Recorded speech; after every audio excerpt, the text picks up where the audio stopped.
तैयार हो जाइए बाजार के आखिरी 1.5 घंटे के एक्शन के लिए। हफ्ते का पहला सेशन बेहद बेहद बेहद दमदार। आखिरी 1.5 घंटे में मजबूती बरकरार रहेगी, दिन के हाई पॉइंट पर होंगे बंद या फिर आएगी मुनाफा वसूली। क्या करें, कल की तैयारी रहेगा फोकस खास इसी पर। स्वागत है आप सबका फाइनल ट्रेड में। नमस्कार, मैं हूं अनिल सिंघवी और नमस्कार, मैं हूं दीपांशु भंडारी। और अनिल जी, जबरदस्त मोमेंटम पकड़ा हुआ है बाजारों में। पिछले हफ्ते से जो रिकवरी का मूड माहौल है, आज तो और बड़ी तेजी आती है दिख रही है। तो बताएं सर, आने वाले 1.5 घंटे के लिए क्या तेजी कायम रहेगी? ट्रिगर्स क्या कह रहे हैं? ट्रिगर्स अब तक के तो बहुत ही मजबूत है। लगातार चौथे दिन शानदार तेजी होती दिखी है। दिन की ऊंचाइयों पर बाजार पहुंचते हुए दिख रहे हैं। सेंसेक्स और निफ्टी दोनों ही मजबूती के साथ ट्रेड कर रहे हैं। निफ्टी 125 अंक ऊपर है और सेंसेक्स 350 अंकों की मजबूती के साथ कारोबार करता हुआ। फार्मा, मेटल, सरकारी बैंक सबसे ज्यादा मजबूत है। बैंक निफ्टी 250 अंक ऊपर है। डाउ फ्यूचर्स 80 अंक मजबूत है, यानी कि संकेत दुनिया भर के बाजारों से भी अच्छे आते हुए आपको दिख रहे हैं। यूरोप के बाजारों में हल्की फुल्की सुस्ती का माहौल आपको नजर आएगा। ये आपके लिए इस वक्त का संकेत है दुनिया भर के बाजारों से। तो दीपा, ओवरऑल अब तक एक बहुत ही बेहतरीन ट्रेडिंग सेशन आपके लिए। बिल्कुल सर, और जबरदस्त ट्रेडिंग सेशन है। जो कमोडिटी प्लेज के बारे में आप बात कर रहे थे, वहां से तो जबरदस्त एक्शन आ ही रहा है। आज फार्मा ने भी रैली में पार्टिसिपेट करा है और बैंक्स पर भी बढ़िया मोमेंटम है। और सुबह कुछ अहम लेवल्स की आपने बात करी थी सर, उन लेवल्स के ऊपर ही या उसके आसपास ही बाजार ट्रेड करते हुए दिख रहे हैं। तो ये एक अच्छी बात है। वापस डेज हाई पर निफ्टी भी आपको आते हुए दिख रहा है। कैसे समझे सर आने वाले 1.5 घंटे के एक्शन को? आखिरी 1.5 घंटे में जब हम जा रहे हैं तो बड़ी मजबूती के साथ जा रहे हैं दीप, इसमें कोई डाउट नहीं है। और अच्छी तेजी के साथ बाजार आगे प्रवेश करते हुए दिख रहे हैं आखिरी 1.5 घंटे में। बैंक निफ्टी कह सकते हैं कि जितना और ज़्यादा निफ्टी के मुकाबले में बढ़ना चाहिए उतना नहीं बढ़ा, लेकिन उसके बावजूद 33,000 का लेवल बैंक निफ्टी ने लगातार होल्ड किया। निफ्टी भी 14,900 के नीचे ट्रेड करता हुआ नहीं दिखा। तो पहले सपोर्ट लेवल से भी बाजार ऊपर ही ट्रेड करते हुए नजर आ रहे हैं। कहीं कोई ऐसा मौका दिया नहीं कि जिससे आपको ऐसा लगे कि कमजोरी का कोई संकेत है। तो आखिरी 1.5 घंटे में कमजोरी का पहला संकेत तब आएगा जब निफ्टी 14,875 के नीचे ट्रेड करें, यानी कि 75 पॉइंट का कुशन है। बैंक निफ्टी अगर 33,000 के नीचे ट्रेड करना शुरू करें तो पहला कमजोरी का संकेत आएगा। तो कमजोरी का पहला संकेत देखने के लिए भी आपको लंबा इंतजार करना पड़ेगा। बैंक निफ्टी पर लगभग 200 पॉइंट का, तो निफ्टी पर लगभग 75 पॉइंट का। तो आपके पास आखिरी 1.5 घंटे में कुशन है, तेजी करने के लिए कुशन है। और सबसे बड़ा बात दीप ये कि जो मैं डेटा देख रहा हूं, और आज सुबह भी जब आप बात कर रहे थे तो मैं ये कह रहा था कि 60% चांस है कि हम 15,000 के पार निकलने की कोशिश करें।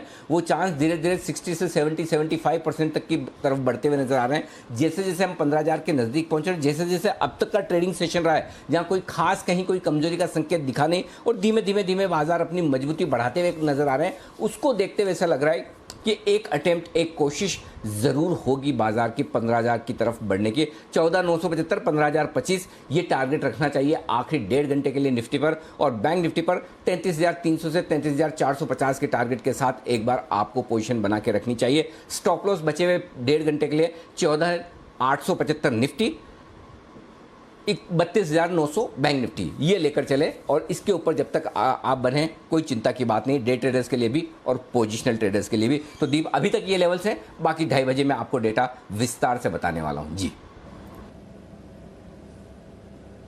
बिल्कुल सर, तो 60-40 पॉजिटिविटी रेट अब 70-30 हो गया है और अब यहां से भी और बढ़िया आपको एक्शन आते हुए दिख सकता है। कैपिटल गुड स्टॉक से भी बढ़िया पार्टिसिपेशन है। आइए कुछ स्टॉक्स के बारे में चर्चा करते हैं। हमारे एक्सपर्ट्स भी जुड़ने के लिए तैयार हैं। उससे पहले आपको बता देते हैं आने वाले दिनों के लिए अहम ट्रिगर्स। अर्निंग्स के लिए काफी हैवी हफ्ता है और साथ ही आज के खबरों वाले शेयर्स कौन से हैं। मानसी, वरुण दोनों हमारे साथ तैयार हैं। मानसी, गुड आफ्टरनून, बताएं कौन से इवेंट्स और ट्रिगर्स पर नजर है?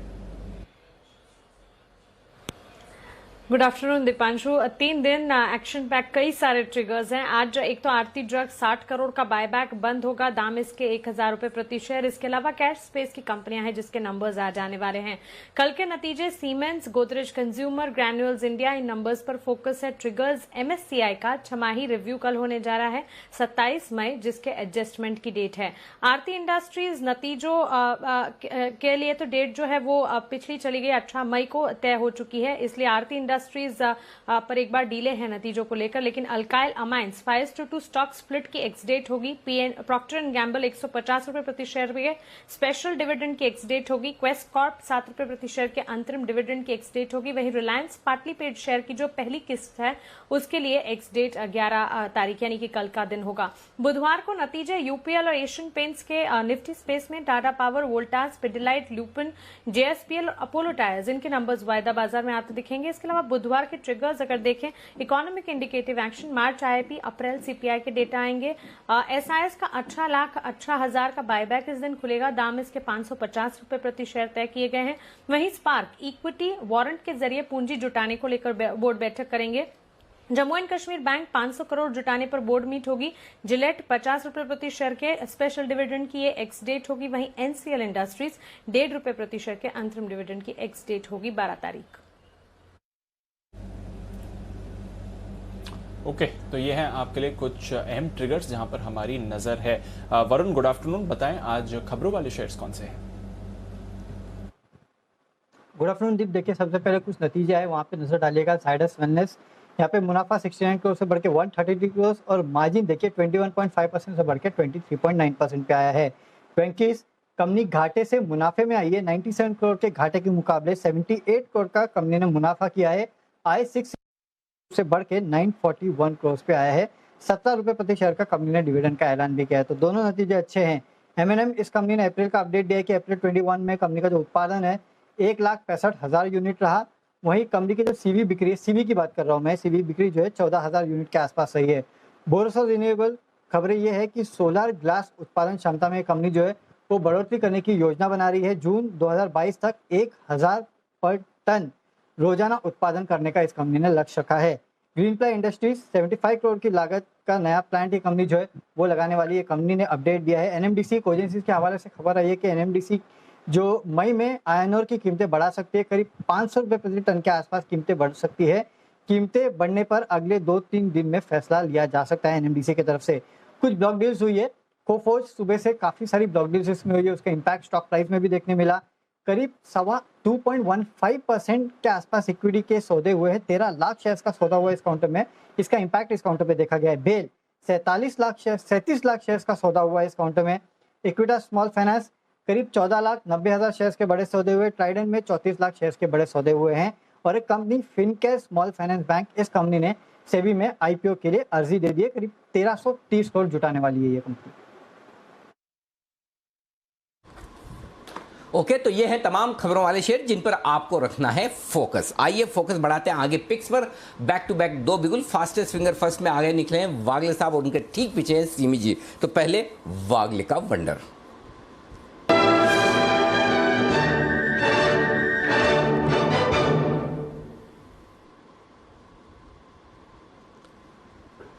बताएं वागले साहब।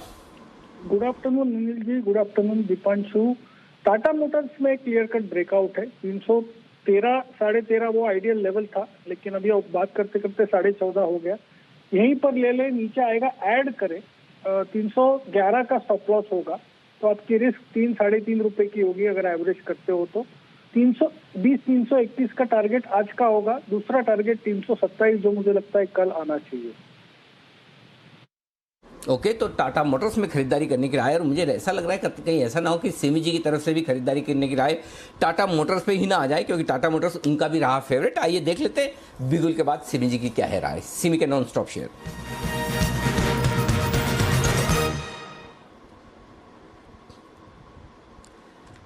बताएं सिमी जी। गुड आफ्टरनून अनिल जी, बिल्कुल करेक्ट अजम्पशन है आपका। मेरा भी वही स्टॉक टाटा मोटर ही था। 312 के आसपास ब्रेकआउट दे रहा था। इंट्राडे चार्ट में भी एक काप एंड हैंडल फॉर्मेशन था जिसका ब्रेकआउट हो गया है।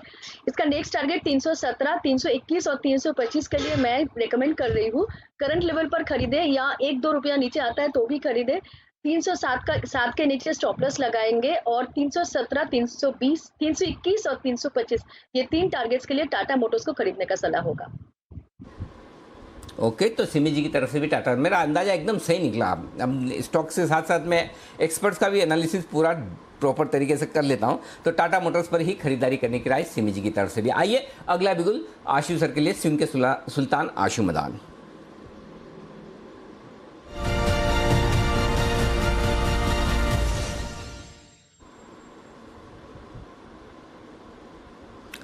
जी आशुतोष बताएं। अनिल जी, मेरी 2-3 कॉल्स हैं, 2-3 अपडेट्स हैं। पहली कॉल तो टाटा मोटर ही है, लेकिन मैं थोड़ा डिफरेंट बोल रहा हूँ। 300 रुपए की कॉल है अनिल जी, 21-22 रुपए, अभी 22 रुपए का रेट है, क्योंकि अभी जब बातचीत हुई है तो 1-2 रुपए का मूव आ गया है। 300 रुपए की call Anil ji in the money call Tata motor की 22 रुपए है अब इस वक्त। वाइल वी आर टॉकिंग, इसको लेके बैठ जाना चाहिए। और बाकी तो आई थिंक जो सिमी जी और वागले जी ने बोल दिया है, तो टाटा मोटर अभी भी हम पहले भी चल रहे थे अनिल जी, पहले नीचे की कॉल थी, अब हमने ऊपर की कॉल का सबको रेकमेंड किया कि पुरानी वाली बुक कर लें। टाटा मोटर में बहुत अच्छी एक ट्रैक्शन दिख रही है। दूसरी अनिल जी 2 कॉल्स और हैं, दोनों स्प्रेड्स हैं अनिल जी, कैडिला और ग्लेनमार्क दोनों। अब जो नेक्स्ट जर्नी है अनिल जी, जो नेक्स्ट पड़ाव है इनका 700 रुपए लगता है। तो अनिल जी देखिए, इतनी मूवमेंट के बाद छोटी मोटी करेक्शन आती है, कंसोलिडेशन आती है, तो माइंड में एक जो जनरल रिटेलर के होता है, कहीं मैंने ऊपर तो नहीं ले लिया या बहुत ऊपर तो नहीं ले लिया। तो उसके लिए अनिल जी 2 स्प्रेड बनानी है कैडिला में। 600 रुपए की कॉल एक लेनी है और 650 की बेचनी है Anil ji. In the money call है, फ्यूचर की कॉस्ट से कम कॉस्ट में ये 22 रुपए में ऑलमोस्ट स्प्रेड बन जाएगा। 22 का मतलब 622 का कैडिला चल रहा है 627-28। आपको अनिल जी 22 रुपए लगा के और 25-27 रुपए और मिल सकते हैं। ये डबल हो जाएगा अगले कुछ दिनों के अंदर। और अगर कैडिला ऊपर जाता है 650 से ऊपर, जिसके पूरे चांसेस हैं, तो अनिल जी सेफ तरीका है कैडिला में एंट्री करने का। सिमिलर तरीका है अनिल जी ग्लेनमार्क में एंट्री करने का, उसका भी टारगेट 700 रुपए का अगला पड़ाव दिख रहा है। तो अनिल जी 600 की एक कॉल लीजिए, 650 की एक कॉल बेच दीजिए। ये अनिल जी फ्यूचर को रिप्लेस करने के लिए deep in the money call ले रहा हूं, और ऊपर की इसलिए बेच रहे हैं ताकि फ्यूचर से कॉस्टिंग कम हो जाए और जो आपकी प्रॉफिटेबिलिटी हो वो फ्यूचर जैसी हो, और मेंटली आप इतना साउंड और सेफ रहें कि कोई उतार चढ़ाव से आपको अफेक्ट ना हो, क्योंकि कॉल में आपको लिमिटेड लॉस होता है और वो आपको बचाए रखता है अनिल जी, वो आपको पैनिक में कभी नहीं आने देता। तो अनिल जी 3 कॉल्स हैं। टाटा मोटर की कॉल प्लेन वनीला लेनी है 300 रुपए की 22 रुपए में। ग्लेनमार्क का 1:1 600-650 का स्प्रेड बनाना है। कैडिला का 1:1 600-650 का स्प्रेड बनाना है। दोनों के मेरे टारगेट 700 रुपए के हैं।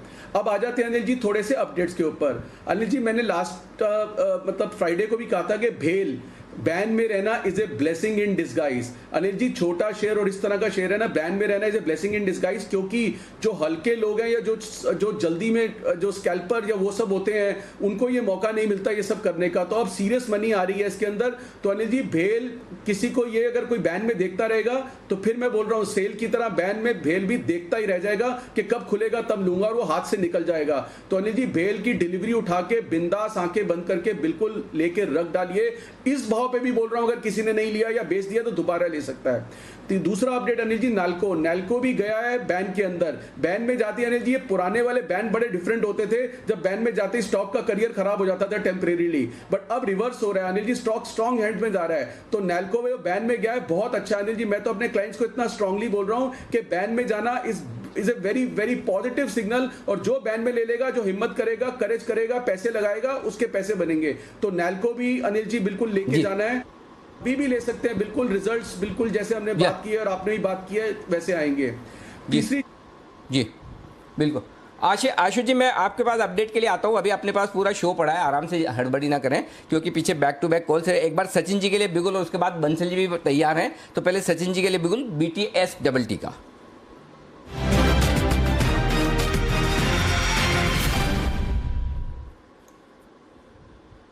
बताएं सर।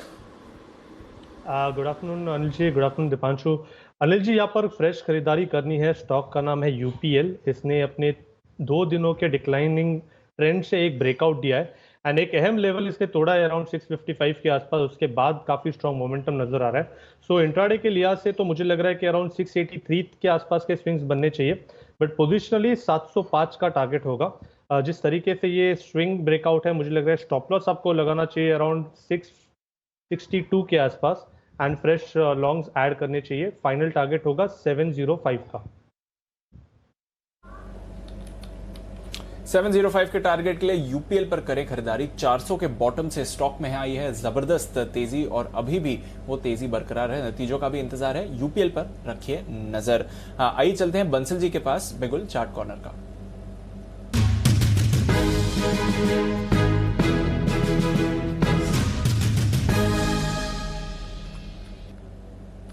बताए बंसल जी।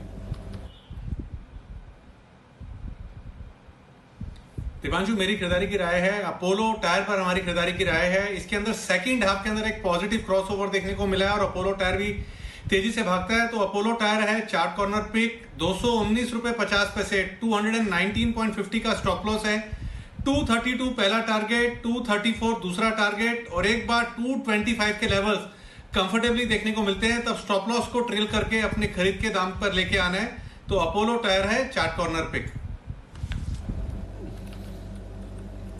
ओके, तो अपोलो टायर्स पर रखिए नजर। सुबह से ये स्टॉक बज कर रहा है, पर अब इस पर एक ब्रेकआउट मूव आपको आते हुए दिख रही है। 232 234 के करीब आपको जाती हुई दिख सकती है। आशु जी बताएं सर, आप कुछ और अपडेट्स दे रहे थे। आपकी बीएचईएल की कॉल तो जबरदस्त परफॉर्म कर रही है, बाकी क्या अपडेट्स हैं सर?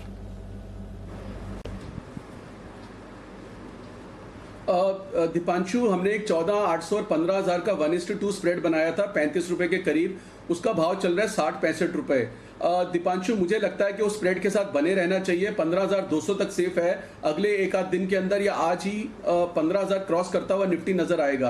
अनिल जी, अगर आपको ध्यान हो तो हम कई बार ये बात कर चुके थे, 6-7 बार हो चुका कि 15,000 के पास निफ्टी इंड्यूस करता है लेने के लिए और वहां हम फंसते हैं और उसके बाद 14,300 आता है और वहां पैनिक में कटता है या शॉर्ट करते हैं तो रिवर्स होता है। अनिल जी, इस बार मुझे लगता है कि times are different, confirmation is yet to come, but Ali ji अब 15,000 के पास शॉर्ट नहीं करना। मुझे लगता है कि ये मूव निफ्टी को शायद 15,300 तक ले जा सकती है। तो स्प्रेड के साथ बने रहें और अगर किसी को लॉन्ग भी करना है तो कर सकता है, लेकिन शॉर्ट करने की राय बिल्कुल नहीं है। Again on the same theory के 5-6 बार हो चुका है और यहाँ पे हम जब बात करते थे तो it is very important to reiterate that view. कहने जी इस बार वो व्यू नहीं है कि 15,000 पे हो सकता है क्रॉस ना करे, थोड़ा सा कंसोलिडेशन हो या थोड़ा सा डिप भी आ जाए, बट उस डिप के लिए अनिल जी एक चीज जरूर डिसिप्लिन है कि शॉर्ट नहीं करना, क्योंकि इस बार चांसेस है 15,300 तक निफ्टी के जाने के। तो बुल स्प्रेड के साथ बने रहें। और एक अनिल जी अपडेट बंधन बैंक का है। बंधन बैंक के result on the expected lines खराब आए, थोड़ा सा नीचे आया, पर अनिल जी कुछ ऐसा वो नहीं हुआ जैसे आप कहते हैं कि हम रिजल्ट्स का विश्लेषण कर सकते हैं, मार्केट की प्राइस हमारे कंट्रोल में नहीं है। तो अनिल जी जिस तरह से विश्लेषण से पहले जो प्रीएम्प्ट कर सकते थे, बंधन और डाबर 2 के बारे में हमने बात की थी कि डिसअपॉइंट करेंगे, दोनों ने डिसअपॉइंट किया। अनिल जी ऐसी मार्केट में ये डिसअपॉइंटमेंट जानना और पहचानना भी जरूरी होती है कि कहीं आप गलत स्टॉक में ना फंस जाएं। अनिल जी सबके पास पैसा लिमिटेड है और कोई 50 स्टॉक या 10 स्टॉक 20 स्टॉक नहीं ले सकता, तो स्टॉक्स वो लेने चाहिए जिसमें इस वक्त मोमेंटम बना हुआ है, ट्रैक्शन बना हुआ है। तो आई थिंक ये भी उतना ही इंपॉर्टेंट है। और अनिल जी एक लास्ट अपडेट L&T का, वो पिछले हफ्ते नहीं चला, बोर कर रहा था, तो मैंने कहा अगर कोई बोर हो रहा है तो निकल जाए, लेकिन स्टॉप लॉस नहीं हुआ, उसने आज अगला पिछला बराबर कर दिया और एक ही बार में अनिल जी वो 1400 क्रॉस करने के कगार पे आ गया है। ओके, तो ढेरों अपडेट आशीष सर की तरफ से, और जहां पर मोमेंटम है वहां पर बने रहना जरूरी है। कैपिटल गुड्स एक स्पेस है जहां पर मोमेंटम आपको बनते हुए दिख रहा है, तो वहीं पर फोकस करिए। BHEL वायदा कारोबार में 10% के सर्किट के लिए हो रहा है तैयार और यहां से भी तेजी आ सकती है जैसा कि आशु जी कह रहे हैं। पर L&T, इस पर एक बार किरण जी से भी राय ली जाए। Kiran ji good afternoon sir. 1400 के लेवल्स पर आ रहा है L&T, इस फ्राइडे आने वाले हैं नतीजे और ठीक ठाक रहेंगे इनके नतीजे। बताएं चार्ट्स क्या कह रही हैं L&T की। दीप आफ्टरनून। अनिल जी वेरी गुड आफ्टरनून।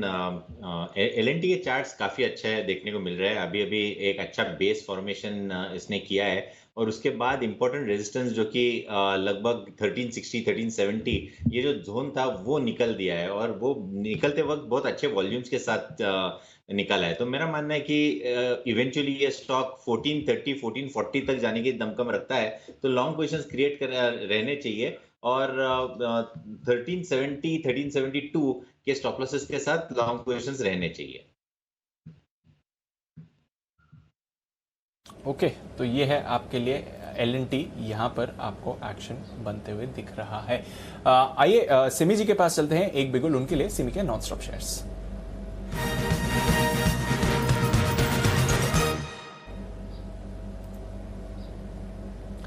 बताएं सिमी जी।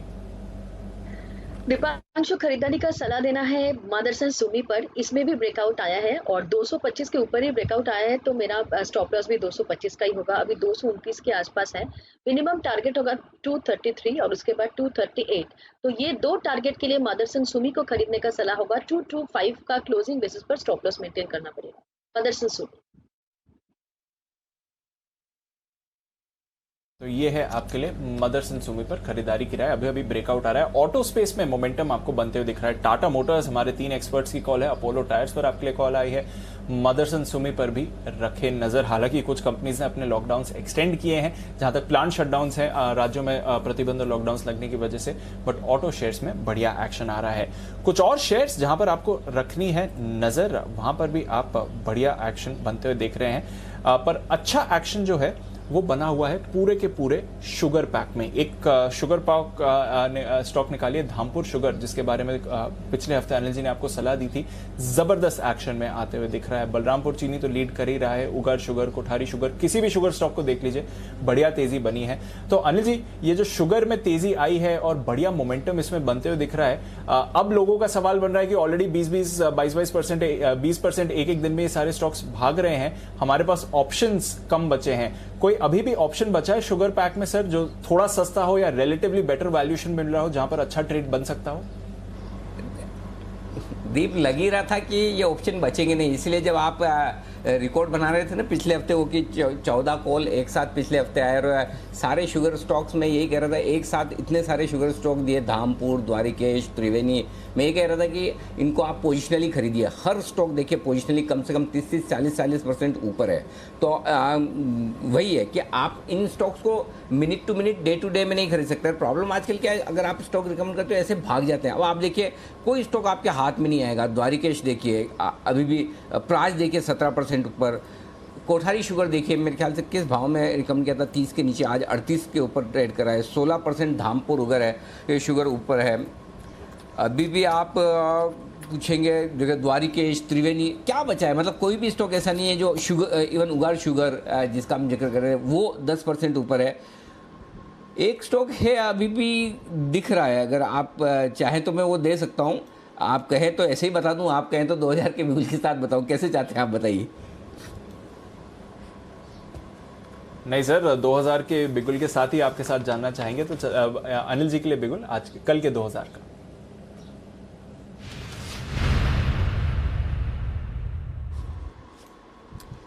दीप, ये स्टॉक है डीसीएम श्रीराम, 302 रुपये के आसपास। डीसीएम श्रीराम इंडस्ट्रीज सिर्फ बीएससी वाला स्टॉक है मेरे ख्याल से, जहाँ तक ये है सिर्फ बीएससी पर है। डीसीएम श्रीराम इंडस्ट्रीज, यहाँ पर आप फोकस करिए। ये हमने एसआईपी स्टॉक में भी दिया था और one of the cheapest sugar stock है। आपको याद होगा मैं तब कह रहा था कि 300 रुपये पर भी बहुत सस्ता है, आगे भी बहुत, नहीं ये नहीं, ये 700 वाला नहीं, डीसीएम बीएससी वाला है, डीसीएम श्रीराम इंडस्ट्रीज, जो 302 रुपये के आसपास था, वो स्टॉक है। 5 के फॉरवर्ड पी मल्टीपल पर ट्रेड कर रहा है। अभी भी आपको ढूंढने पड़ेंगे कि कौन से कैश मार्केट के स्टॉक्स ऐसे हैं जो आपको वैल्यूएशन वाइज चीप नज़र आते हैं। मुझे लगता है ये 320-330 का छोटा टारगेट इसके लिए रखिए, और थोड़ा सा अगर आप पोजिशनल ट्रेड करते हैं तो 350 के टारगेट के साथ यहाँ पर अब भी आप खरीदारी कर सकते हैं। 290 रुपये के आसपास का स्टॉप लॉस रख लीजिए। पूरी स्टोरी हम ऑलरेडी बता ही चुके हैं आपको एसआईपी स्टॉक में, वापस रिपीट करने का कोई मतलब नहीं है। फंडामेंटली बहुत बढ़िया है, बहुत मजबूत स्टॉक है, और आपको यहाँ से भी मुझे लगता है कि बहुत अच्छी कमाई ये करके दे सका। 250 रुपये में जब मैंने रिकमेंड किया था तब आपको याद है दीप, मैंने एक चीज़ कही थी कि ये 300 हो जाएगा, तब भी आपको वैल्यूएशन के लिहाज से बहुत सस्ता लगेगा, और एक्चुअली वही है। ये आराम से 350 तक जाने की ताकत रखता है। चाहे तो एक काम कर सकते हैं, शुगर स्टॉक्स पे यहाँ पर एक बार सचिन जी से भी इस पर राय ले ली जाए। सचिन जी, जरा बीएससी वाला स्टॉक है, इस पर नजर डालिए। डीसीएम श्रीराम इंडस्ट्रीज 310-12 चल रहा है इस वक्त। इसके चार्ट देखिए एक बार, क्या टारगेट्स रखने चाहिए? अरे जी, काफ़ी स्ट्रॉन्ग ट्रेंड में ही है, एंड जिस तरीके से अभी भी स्ट्रक्चर है, आई थिंक 340-45 के आसपास के स्विंग्स बनने चाहिए। एंड पिछले 4 दिनों की डाउनवर्ड जो ट्रेंड थी उसके ऊपर आज ब्रेकआउट हुआ है। तो मुझे लग रहा है अराउंड 295 के नीचे जब तक क्लोजिंग होती नहीं है तब तक ये बुलिश मोमेंटम बरकरार ही रहना चाहिए। सो लगभग 345 के फाइनल टारगेट के लिए यहाँ पर लॉन्ग्स ऐड किए जा सकते हैं। स्टॉप लॉस आपको लगाना पड़ेगा but 295 on a closing basis. ये 295 के नीचे बंद हो तो तनाव में आए, तब तक नहीं, और तब तक 345 का टारगेट रखें। 350 की जगह टारगेट को नीचे 345 कर दें। 320 330 के छोटे टारगेट, उसमें से 320 के टारगेट पर तो पहुंचता हुआ दिख रहा है। 330 का अगला टारगेट रहेगा। स्टॉप लॉस को ट्रेल करते चले आप और मजबूती के साथ बने रहें। बढ़िया तेजी है, तगड़ी तेजी इन तमाम शुगर शेयरों में, सॉफ्ट कमोडिटीज़ में। ये इतना जल्दी बुल रन खत्म होने वाला नहीं है कमोडिटीज़ का, ये ध्यान में रखिए। एक और स्टॉक है डीप, वो है डीवीज लैब, जो लगातार आपको याद होगा हम 4200 और 4500 रुपये के टारगेट पिछले क्वार्टर के रिजल्ट से लेकर चल रहे थे। पिछले क्वार्टर से इस क्वार्टर तक, तिमाही से तिमाही तक का रिजल्ट आने बाकी है। 4200 का target life time high Divi's आपके सामने इस वक्त। तो पहला टारगेट मेरा हासिल हुआ। अगले क्वार्टर के लिए आप 4500 रुपये के टारगेट के साथ आप इसे होल्ड करें, यहाँ से भी और मजबूती बनेगी। तो 4200 का टारगेट हासिल हो चुका है। 4500 का डीवीज बहुत ही बढ़िया पोजिशन है स्टॉक, और फार्मा शेयरों में जिस तरह की तेजी हो रही है, एक इस पर राय ले ली जाए डीवीज पर ही। सिमी जी देखिए 400 बताइए। बिल्कुल अनिल जी, काफी शानदार चार्ट है और मुझे लगता है कि करंट लेवल पर जिन्होंने पहले मिस किया है उनको करंट लेवल पर भी खरीदने का सलाह मैं दे रही हूँ, क्योंकि मुझे लगता है कि ये स्टॉक 4400 से 4500 तक का मिनिमम इसका जर्नी है, वहां तक ये जरूर जाएगा। करंट लेवल पर थोड़ा सा लीजिए या छोटा सा डीप मिलता है तो भी ऐड कीजिए, कोई टेंशन लेने का बात नहीं है। 4000 के नीचे स्टॉप लॉस लगा के 4400 से 4500 का एक टारगेट के लिए डीवीज लैब को खरीदा जा सकता है। और यहाँ पे मैं एक बीटीएसटी कॉल देना चाहूंगी, अगर मेरे लिए बिगल हो तो बजाइए। बिल्कुल, चलते हैं सिमी जी के पास। बिल्कुल, सिमी के नॉन स्टॉप शेयर्स।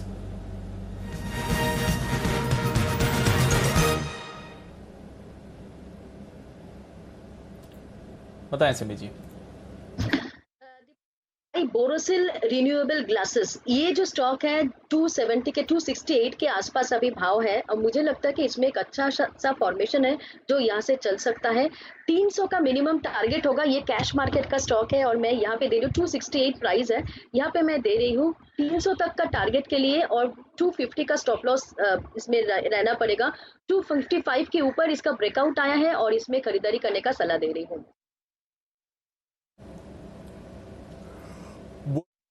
यहाँ पर करके चलें खरीदारी, और 300 तक यहाँ पर आपको बेचना नहीं है। 300 के टारगेट सिमी जी को आते हुए दिख सकते हैं। कुछ खबर भी आई है, सोलर ग्लास उत्पादन क्षमता में बढ़ोतरी की योजना है। जून 2022 तक 1000 टन रोजाना उत्पादन करने का लक्ष्य है कंपनी का। तो खबर भी आ रही है अच्छी, कंपनी की तरफ से कैपेसिटी को बढ़ा रहे हैं और साथ ही आप स्टॉक पर भी मूवमेंट आते हुए देख रहे हैं। तो बोरोसिल रिन्यूएबल्स ये है एक स्टॉक सिमी जी की तरफ से। आइए देखते हैं सचिन जी को क्या पसंद आ रहा है बिगुल बीटीएसटी।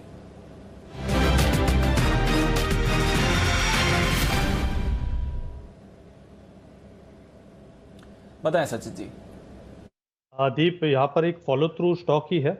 सिंस हम शुगर के बारे में बात कर रहे थे, जिस तरीके से अवध शुगर्स में एक फ्रेश ब्रेकआउट आ रहा है, मुझे लग रहा है यहाँ पर एक अच्छा पार्टिसिपेशन होना चाहिए। जिस तरीके से वापस ये स्ट्रक्चर है, लगभग एक बुलिश पेनेंट फॉर्मेशन मैच्योर हो चुका है। 335 के आसपास खरीदारी करने की सलाह होगी। स्टॉप लॉस आपको लगाना है 318 के आसपास।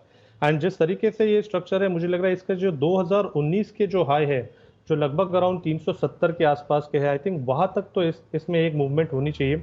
जिस तरीके से ये फिलहाल स्ट्रक्चरली प्लेस्ड है, सो इमीडिएट बेसिस पे अवध शुगर में मुझे लग रहा है एक अच्छा रिवॉर्ड टू रिस्क अपॉर्चुनिटी है जिससे कैपिटलाइज करना चाहिए।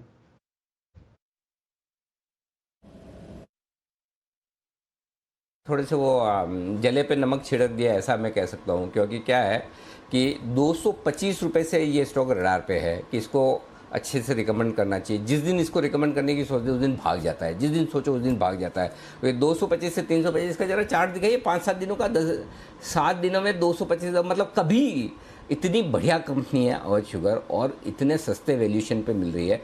एक ये अवध शुगर, दूसरा आपका उगर शुगर, ये दोनों ही कभी भी आपके, और तीसरा था ये DCM श्रीराम इंडस्ट्री। तीनों ही स्टॉक ऐसे जो 5 से कम के पी मल्टीपल पर आपको मिल रहे हैं। ये पकड़ में नहीं आता, स्टॉक ऐसे भागे जाता है, ऐसे भागे जाता है कि आप पूछो मत। ज़बरदस्त तेजी हो गई इस स्टॉक में। तो ये स्टॉक भी बहुत ही बढ़िया पोजीशन है। अवध शुगर भी ज़बरदस्त तेजी को दिखाने को यहाँ से तैयार है। चलिए, बहुत ही बढ़िया, ये है स्टॉक्स आपके लिए 370 के टारगेट के लिए। आइए आगे बढ़ते हैं, और अब वक्त है सेठी साहब से मुलाकात करने का। उसके बाद 2:30 बजे की स्ट्रेटेजी एक और कल के 2000 पर भी मेरा फोकस है दीप, अगर समझ में आया तो उस पर भी विचार किया जाएगा। लेकिन तब तक सेठी साहब से तो मुलाकात कर ही ली जाए। सेठी साहब के लिए बिल्कुल सदाबहार सेठी साहब की short term pics.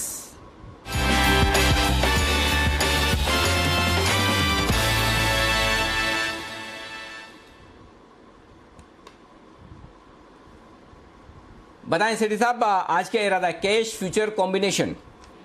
Anil ji combination है, नहीं सॉरी कॉम्बिनेशन नहीं, कैश मार्केट के दोनों स्टॉक है, दोनों स्टॉक में खरीदारी करने की सलाह है, दोनों ही कैश मार्केट के स्टॉक है। आज से पहले तो कभी ऐसा हुआ नहीं कि आप ऐसे लड़खड़ा गए और सॉरी बोलना पड़े कि आज कैसे 2 दिन छुट्टी ली, 2 दिन छुट्टी आ गई, 4 दिन में काम करने की आदत छूट गई। नहीं अनिल जी, आप 2 मिनट पहले आ गए, एक्चुअली मैं कोई दूसरी चीज में बिजी था, तो 2 मिनट पहले आप आ गए। बिल्कुल ये बात सही है। 2:30 बजे का टाइम है आपका तय समय, लेकिन हमने कहा कि कई बार आपको इंतजार भी करवाना पड़ता है, कभी लेट हो जाते, तो आज हमने कहा एवरेज बराबर ले आए। चलिए सेठी साहब बताइए, दोनों कैश मार्केट के स्टॉक, पहला शेयर आज के लिए। अनिल जी देखिए, जो आज का पहला स्टॉक है एक बहुत ही शानदार कंपनी, और इस बाजार में एक्चुअली इस तरह की कंपनी ढूंढना बहुत मुश्किल है जो वैल्यूएशन के लिहाज से बहुत अट्रैक्टिव है। स्टॉक का नाम है GSFC, ये Gujarat state government owned company है। 110 के लेवल पे स्टॉक अभी ट्रेड कर रहा है। ये फर्टिलाइजर्स और केमिकल्स बनाने वाली एक दिग्गज कंपनी है। दिसंबर क्वार्टर में दमदार नतीजे थे, प्रॉफिट डिक्लेयर किया 97 करोड़ का वर्सेस 56 करोड़ लास्ट ईयर के दिसंबर क्वार्टर में। बाकी अनिल जी देखिए, वैल्यूएशन के लिहाज से बहुत ही सस्ती कंपनी है। इसका मार्केट कैप है 4300 करोड़, जबकि पिछले साल की रेवेन्यू है करीबन 8000 करोड़ की। तो अगर आप market cap to sales ratio देखेंगे तो अराउंड 0.55। शेयर की बुक वैल्यू है करीबन 170-175 रुपए की, और स्टॉक अभी ट्रेड करता है 110 रुपए में। तो उस लिहाज से भी देखें तो प्राइस टू बुक वैल्यू के हिसाब से 0.6 टाइम्स ही ट्रेड करता है।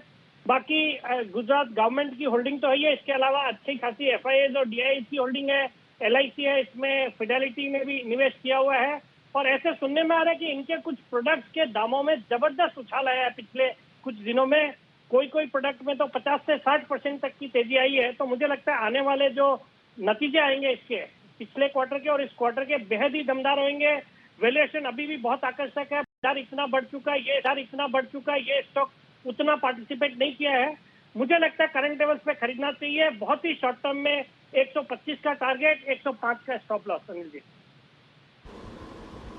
ओके, 125 का टारगेट, 107 का स्टॉप लॉस, ये है आपके लिए GSFC में खरीदारी करने के लिए एक बेहतरीन स्टॉक यहाँ पर आपको करनी है खरीदारी। आइए बढ़ते आगे और दूसरा स्टॉक भी सेठी साहब से पूछ देते हैं, और चूंकि है कैश मार्केट के, सेठी साहब बताएं सर। अनिल जी, जो दूसरा स्टॉक है मेरा कैश मार्केट का, ये भी एक जबरदस्त कंपनी है। स्टॉक का नाम है टेक्नो इलेक्ट्रिक, जो कि अभी 308-9 के लेवल पे ट्रेड कर रहा है। ये पावर इंफ्रास्ट्रक्चर, फिर उसमें EPC कॉन्ट्रैक्ट, फिर ऑपरेशन एंड मेंटेनेंस कॉन्ट्रैक्ट, फिर स्मार्ट मीटरिंग सॉल्यूशंस, इस तरह के कारोबार में है। एक जबरदस्त 2500 करोड़ की ऑर्डर बुक है। और आप पिछले अगर दिसंबर तिमाही के नतीजे देखेंगे, 56 करोड़ का प्रॉफिट था versus 32 crore in the December quarter of last year. और अगर ये 9 महीने का अगर इसका पैट देखेंगे तो 170 करोड़ का पैट डिक्लेयर कर दिया ऑलरेडी कंपनी ने, जो कि पिछले पूरे साल में 177 करोड़ था। तो इस तरह की दमदार ग्रोथ नजर आ रही है।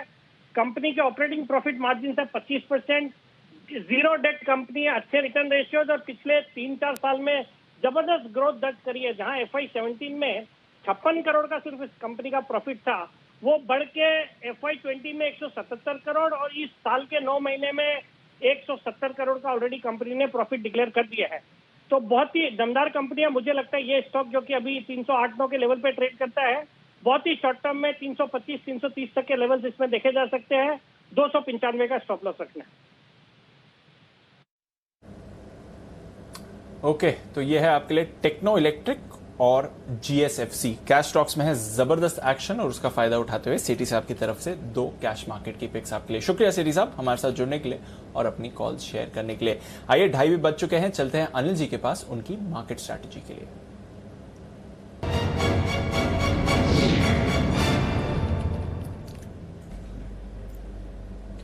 सर, ग्लोबल मार्केट्स का मूड माहौल बहुत ही अच्छा है। 3 दिन से हम देख रहे हैं डाउ पर रिकॉर्ड्स लगते हुए दिख रहे हैं, और आज भी सुबह से ही अच्छी तेजी में है, और सुबह से जो तेजी के लेवल से वही मेंटेन करें तो कोई वहां पर परेशानी नहीं है। थोड़ा IT स्टॉक्स में गिरावट है, नैस्डैक फ्यूचर्स थोड़ा रोटेट हो रहे हैं, बॉन्ड यील्ड में भी हमने हल्की सी बढ़त देखी है, तो उसका इफेक्ट आपको आते हुए दिख रहा है। जहां तक यूरोप की बात है, पिछले हफ्ते तेजी के साथ ही बंद हुए थे, अभी भी देखें तो एकदम सपाट कारोबार हो रहा है। हल्की बढ़त आपको UK के बाजारों में दिखेगी, मामूली सी गिरावट फ्रांस और जर्मनी में आपको आती हुई दिख रही है।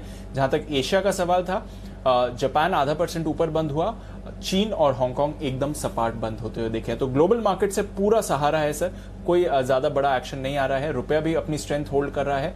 बताएं क्या करना चाहिए बाजार में? तेजी करना चाहिए और तेजी के साथ ही बना रहना चाहिए दीप। वैसे भी रेशियोज हम लगातार बढ़ा ही रहे हैं कि तेजी की तरफ आपका रेशियो बढ़ता हुआ नजर आ रहा है। 14,950 के आसपास है। पहले मैं आपको डेटा बता दूं, वैसे बात करने का कोई मतलब नहीं है, डेटा बता के बात करेंगे तो मजा आएगा, है ना।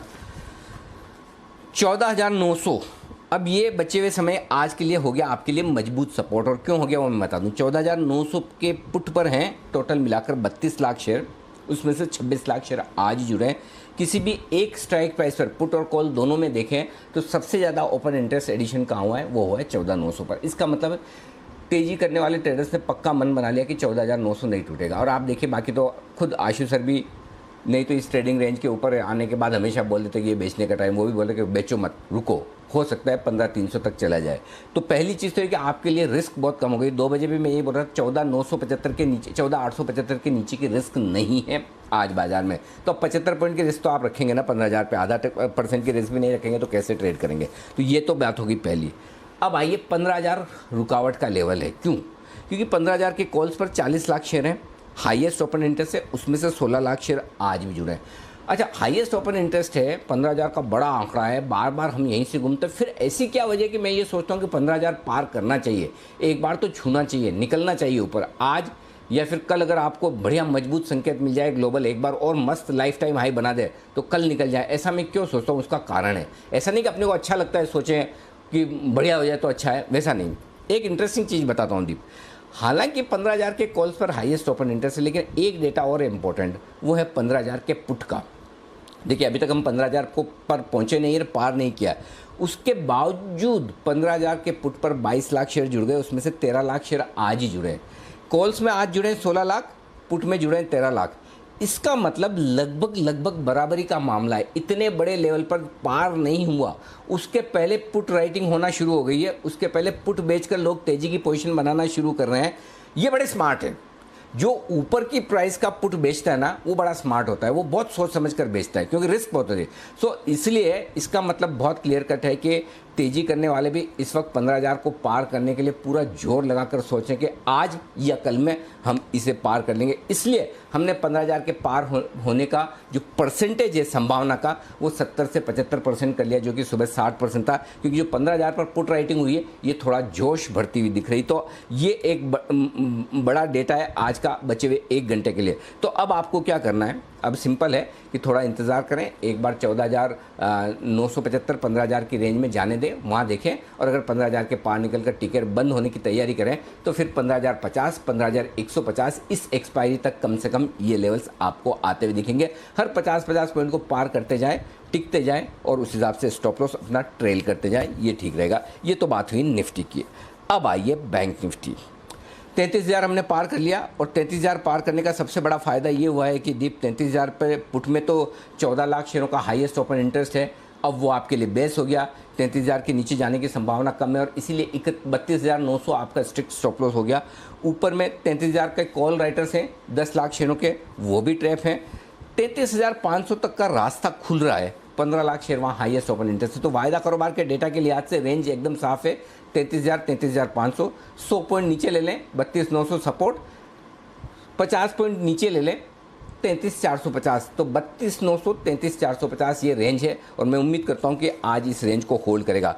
अब भी अगर आपको लॉन्ग पोजीशन बनानी है तो मेरा ये मानना है कि निफ्टी ज़्यादा मजबूत, ज़्यादा बेहतर दिख रहा है, वहाँ पर तेज़ी करनी चाहिए। ये एकदम सिंपल से है ना, ये आपके लिए लेवल्स इस वक्त आपको नजर आएंगे। बिल्कुल, तो मोमेंटम बरकरार है बाजार का और पॉजिटिविटी और बढ़ती हुई दिख रही है। काफी स्टॉक्स हैं जहां पर अच्छा एक्शन आते हुए दिख रहा है। एक स्टॉक जिस पर अभी अभी हमने बात करी थी और फ्रेश ब्रेकआउट आते हुए दिख रहा है, यूपीएल। जरा इस पर नजर रखिए क्योंकि पूरे के पूरे बाजार में फोकस बनते हुए दिख रहा है यूपीएल पर। अब 7% ऊपर ये काउंटर आते हुए दिख रहा है, तो नजर रखिए इस काउंटर पर। जबरदस्त तेजी बनती हुई दिख रही है। सचिन जी, यूपीएल 75 के लेवल पर तो आ गया, 680 के 668 के लेवल्स पर बात करी थी, 675 आ गया। कोई फ्रेश व्यू यूपीएल पर? दीपांशु, मुझे लग रहा है जो इंट्राडे का टारगेट है अराउंड 683, मुझे लग रहा है वहां तक तो ये मूव एक्सटेंड होनी ही चाहिए।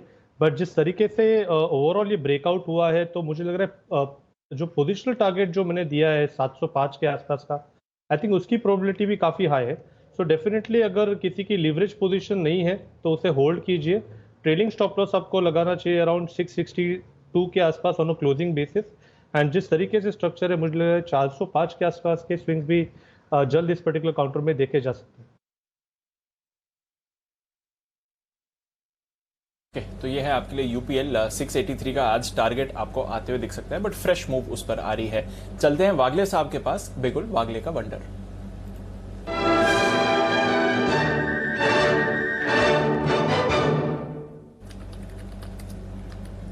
बताएं वागले साहब। दीपांशु, ये स्टॉक ऑलरेडी कवर हो चुका है, लेकिन मुझे पैटर्न इसका बहुत ही अच्छा लग रहा है। और स्टॉक है Motherson Sumi, risk to reward भी बहुत अच्छा है। 230, 150, 232 के करंट भाव से ले ले। 229.80 मतलब लगभग ₹2 का रिस्क हो। 230 ब्रेक होता है तो निकल जाए, क्योंकि 230 ब्रेक होना नहीं चाहिए। ऑन द अपसाइड 237 तक मैं देख रहा हूँ, शायद आज और कल में। और वंस 237 ब्रेक करेगा 245 तक भी ये स्टॉक जा सकता है। ओके, तो 237 अभी आ सकता है। पोजिशनली 245 के टारगेट्स आपको आते हुए दिख सकते हैं। नजर रखिए मदरसन सुमी। थोड़ी देर में अनिल जी एक और कल के 2000 की पिक देने वाले हैं, आइए देखते हैं। शुगर स्टॉक से है, शुगर सेक्टर से है कुछ और, पर उससे पहले एक कॉल सिमी जी को जो पसंद आ रही है। बिगुल सिमी के नॉन स्टॉप।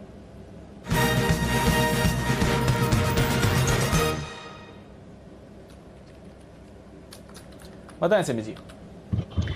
दीपांशु, अभी मार्केट ही ऐसा है कि कोई ना कोई चार्ट में ब्रेकआउट तो मिल ही रहा है। तो इस बार ऑटो सेक्टर छोड़ के दूसरा सेक्टर में जा रही हो, ग्रेन्यूल्स इंडिया, जिसमें एक डेली चार्ट में ब्रेकआउट आया है 355 के ऊपर, अभी 361 है।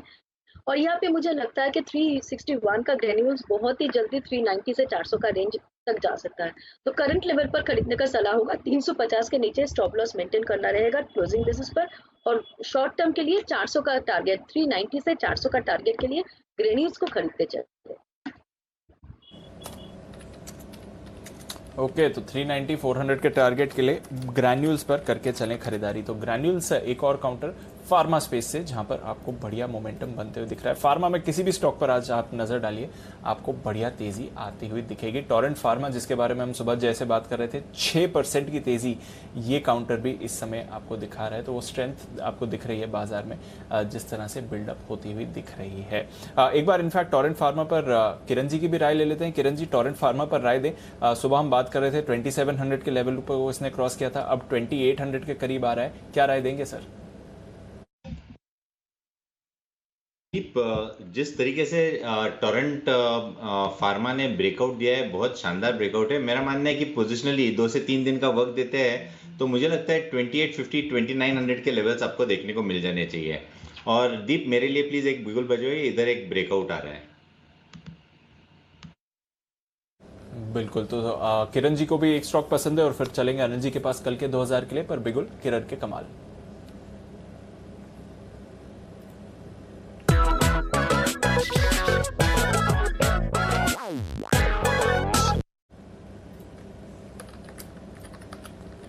बताएं किरण जी। देखिए, टाटा पावर में मुझे लगता है एक बहुत अच्छा ब्रेकआउट देखने को मिला है, तो ये बाय करने की सलाह है। अभी मैं कैश लेवल्स की बात कर रहा हूँ, 107 रुपए 80 पैसे 90 पैसे का रेट है। 106 रुपए का मेरा स्टॉप लॉस रहेगा और मेरा पोजिशनल में आज के लिए टारगेट 110 का रहेगा। पर पोजिशनली मुझे लगता है कि 2 से 3 दिन देते हैं तो इजीली 117 118 के लेवल्स देखने को मिल जाने चाहिए। जहां पे क्रैक आया था उधर ही उसी लेवल्स को एक एक्यूमुलेशन जोन देखने को मिला और उसके बाद एक मूव आ रही है। तो मुझे लगता है कि पावर क्षेत्र के स्टॉक्स पे ध्यान देना चाहिए। इधर से टाटा पावर एक बेहतरीन अपसाइड दिलाता नजर आ जाना चाहिए। ओके, तो ये है आपके लिए टाटा पावर। इसके नतीजे आएंगे परसों, इस पर भी नजर रखिए। और आई थिंक आज सुबह आशीष केलकर साहब भी शायद इसको रेकमेंड करके गए थे जब सुबह हमारे साथ जुड़े थे। तो नजर रखिए, टाटा पावर 106 के कॉल पर खरीदारी की राय दी थी आशीष केलकर साहब ने, और देखिए वहां से भी आपको मूव आ चुकी है। अब 106 का स्टॉप लॉस बनाना है और 110, 118 के इवेंचुअल टारगेट्स के लिए आप यहां पर खरीदारी करके चल सकते हैं। तो नजर रहेगी टाटा पावर पर नजर है काफी सारे और स्टॉक्स पर। MSCI की होने वाली है रीबैलेंसिंग, और इसकी कुछ डिटेल्स लेकर तैयार हैं वरुण। वरुण बताएं, क्या अनुमान लगाया जा रहा है इस बार MSCI की लिस्ट में कौन से स्टॉक्स शामिल हो सकते हैं? देखिए, सबसे बड़े स्टॉक या सबसे ज्यादा स्टॉक जो शामिल होंगे वो दरअसल अडानी ग्रुप के स्टॉक है, जिसकी सबसे ज्यादा अटकलें लगाई जा रही है। सबसे पहले मैं बता दूं कि कल MSCI की रिबैलेंसिंग होगी और 27 तारीख को इसका एडजस्टमेंट होने वाला है, तो ये आपको याद रखना है। दो स्टैंडर्ड इंडेक्स है MSCI का, उसमें Adani enterprises, Adani total gas, Adani transmission, ये 3 अडानी ग्रुप की कंपनीज है जिनके शामिल होने का अनुमान लगाया जा रहा है। और इसके चलते इन कंपनीज में 200 से 250 करोड़ के आसपास के इन्फ्लोज आएंगे। इसके अलावा चोला इन्वेस्टमेंट, SBI कार्ड, ये भी कुछ कंपनीज है जो कि शामिल हो सकती है। करीब 130-190 करोड़ के आसपास के इन्फ्लोज यहाँ भी आ सकते हैं। अब इसके अलावा जो लो प्रोबेबिलिटी वाला ग्रुप है उसमें देखिए JSPL, Voltas, SRF, Godrej properties और BL का नाम आता है। इन कंपनीज में से कोई शामिल होने की संभावना है, लेकिन जो इसके पहले मैंने आपको 5 कंपनियां बताई उनकी सबसे ज्यादा संभावना है, ये थोड़ी कम प्रोबेबिलिटी वाले हैं। वहीं कुछ कंपनी के वेटेज चेंज हो सकते हैं। एक तो SBI लाइफ का वेटेज चेंज हो सकता है, एक BPCL का भी वेटेज चेंज होने का अनुमान लगाया जा रहा है। हालांकि कुछ अटकलें ऐसी पहले लगाई जा रही थी कि शायद BPCL का वेटेज चेंज हुआ है, लेकिन अब तक कोई कंफर्मेशन MSCI की तरफ से आया नहीं है इसको लेके।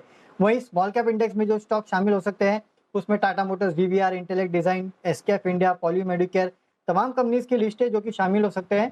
करीब 5 से 9 करोड़ के आसपास के इन्फ्लोज जो है इन कंपनीज में आ सकते हैं। लेकिन सबसे ज्यादा अगर आपको कहीं नजर रखनी है तो वो अडानी ग्रुप स्टॉक्स में है। वैसे भी पिछले कुछ दिनों में अच्छी खासी रैली इन काउंटर्स में आई है। मेरे ख्याल से एक खबर अप्रैल के आसपास आई थी और तब से देखिए इन स्टॉक्स में जोरदार रैली देखने मिली है। Adani enterprise, Adani total gas और अडानी ट्रांसमिशन, सबसे ज्यादा प्रोबेबिलिटी अडानी ग्रुप स्टॉक्स की है। बिल्कुल, और अदानी ग्रुप स्टॉक्स भी जबरदस्त तेजी में बने हुए हैं काफी लंबे समय से। तो नजर रखिए, अदानी ग्रुप स्टॉक्स पर हैं बड़े बेनिफिशियरी रह सकते हैं, पर ढेरों और स्टॉक्स हैं जहां पर आपको बदलाव आते हुए दिख सकते हैं। नजर रखेंगे इस पूरे स्पेस पर। एक बार बंसल जी से भी राय ले लेते हैं अदानी ग्रुप स्टॉक्स पर, क्योंकि वो काफी क्लोजली ट्रैक करते हैं। बंसल जी, अदानी एंटरप्राइजेस सबसे बड़ा विनर होने वाला है, ऑलरेडी जबरदस्त तेजी में रहा है, आज वापस 1300 के ऊपर गया है। कोई राय इस काउंटर पर सर?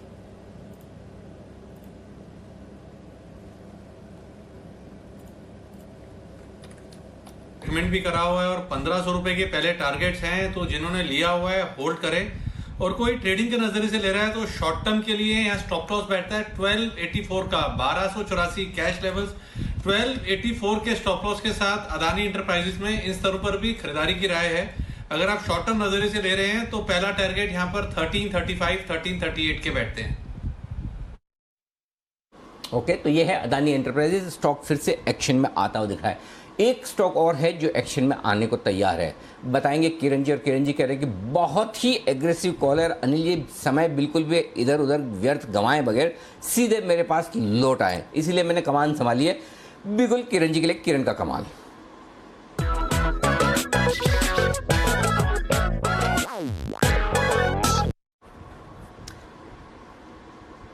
बताएं किरण जी, कितना एग्रेसिव है कॉल?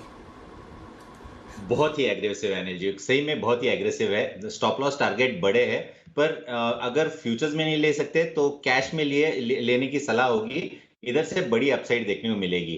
बाय करना है टोरेंट पावर। अभी मैंने कहा था कि पावर स्टॉक्स में मुझे कुछ खास देखने को मिल रहा है, तो टाटा पावर के बाद अभी टोरेंट पावर खरीदी करने की सलाह है। मेरा स्टॉप लॉस 430 है, 10 रुपए नीचे, पर टारगेट मैं मानता हूं अगले एक हफ्ते के अंदर 480 से 490 के टारगेट्स देखने को मिलेंगे, तो ये बाय करने की सलाह होगी अनिल। 480 490 के लिए एग्रेसिव टोरेंट पावर खरीदारी करने की राय किरण जी की तरफ से ये है स्टॉक, और 430 का एक छोटा स्टॉप लॉस लगाना ठीक रहेगा। सचिन जी हमारे साथ तैयार हैं, BTSTT।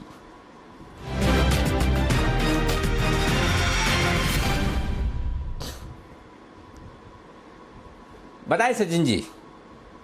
अनिल जी, और एक कैश सेगमेंट का स्टॉक है, काफी दिनों से इसने परफॉर्म नहीं किया था एंड एक काफी क्रिटिकल सपोर्ट के नजदीक ऑस्किलेट कर रहा था। तो फिलहाल अगर हम इसका वीकली चार्ट देखें तो वहां पर मुझे लग रहा है एक अच्छा ब्रेकआउट हो चुका है। एक कंटिन्यूस लो टॉप लो बॉटम सीक्वेंस थी डेली चार्ट पे, वो उसने ब्रेक कर दी है। स्टॉक का नाम है MCX इंडिया।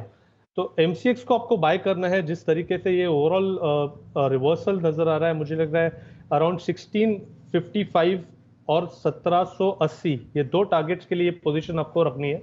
स्टॉप लॉस आपको लगाना है अराउंड 1535 के आसपास। काफी छोटा स्टॉप लॉस में दे रहा, बट जिस तरीके से रिवर्सल है, मुझे लग रहा है काफी दिनों से ये अपने लोअर रेंज के लोअर हिस्से में कंसोलिडेट हो रहा था और वहां से एक रिवर्सल हुआ है। तो मुझे लग रहा है इसकी जो अपर रेंज है वो लगभग अराउंड 1800 के आसपास के है। तो मुझे लग रहा है 1780 के आसपास के स्विंग भी जल्दी इस पर्टिकुलर काउंटर में देखे जा सकते हैं अभी।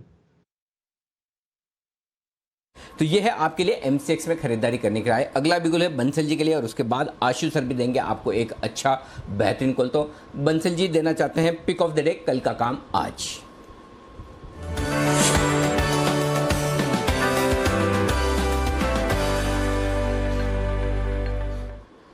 बताएं बंसल जी।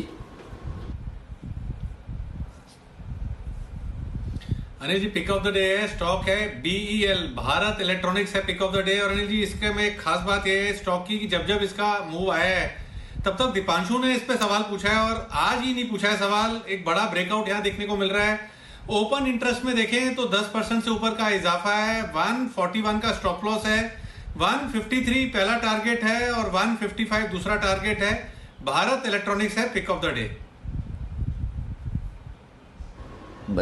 दीप को मौका मिले तब तो पूछे ना, कहाँ से पूछे है। एक तो बैक टू बैक बिगुल, उसके ऊपर से बिगुल है, तो मैं धमाधम मैं आप लोगों के पास ऐसे भाग के आ रहा हूँ आगे। मतलब 3 बिगुल लाइन में लगे हुए हैं अभी ज़्यादा देर आपको बोलूँगा, एक्सप्लेनेशन दूंगा तो आशु जी मुझे बोलेंगे बाबू बाद में। जैसे आपने बताया ना जब आपको अपोलो टायर देना था कि आशु जी से तीसरा अपडेट बाद में ले लेना, पहले मेरे अपोलो टायर का कॉल ले लीजिए, वैसे मैसेज जो किया था वैसे ही दूसरी तरफ भी हाल है। इसलिए बिगुल जल्दी से स्विंग के सुल्तान आशु मदान के लिए।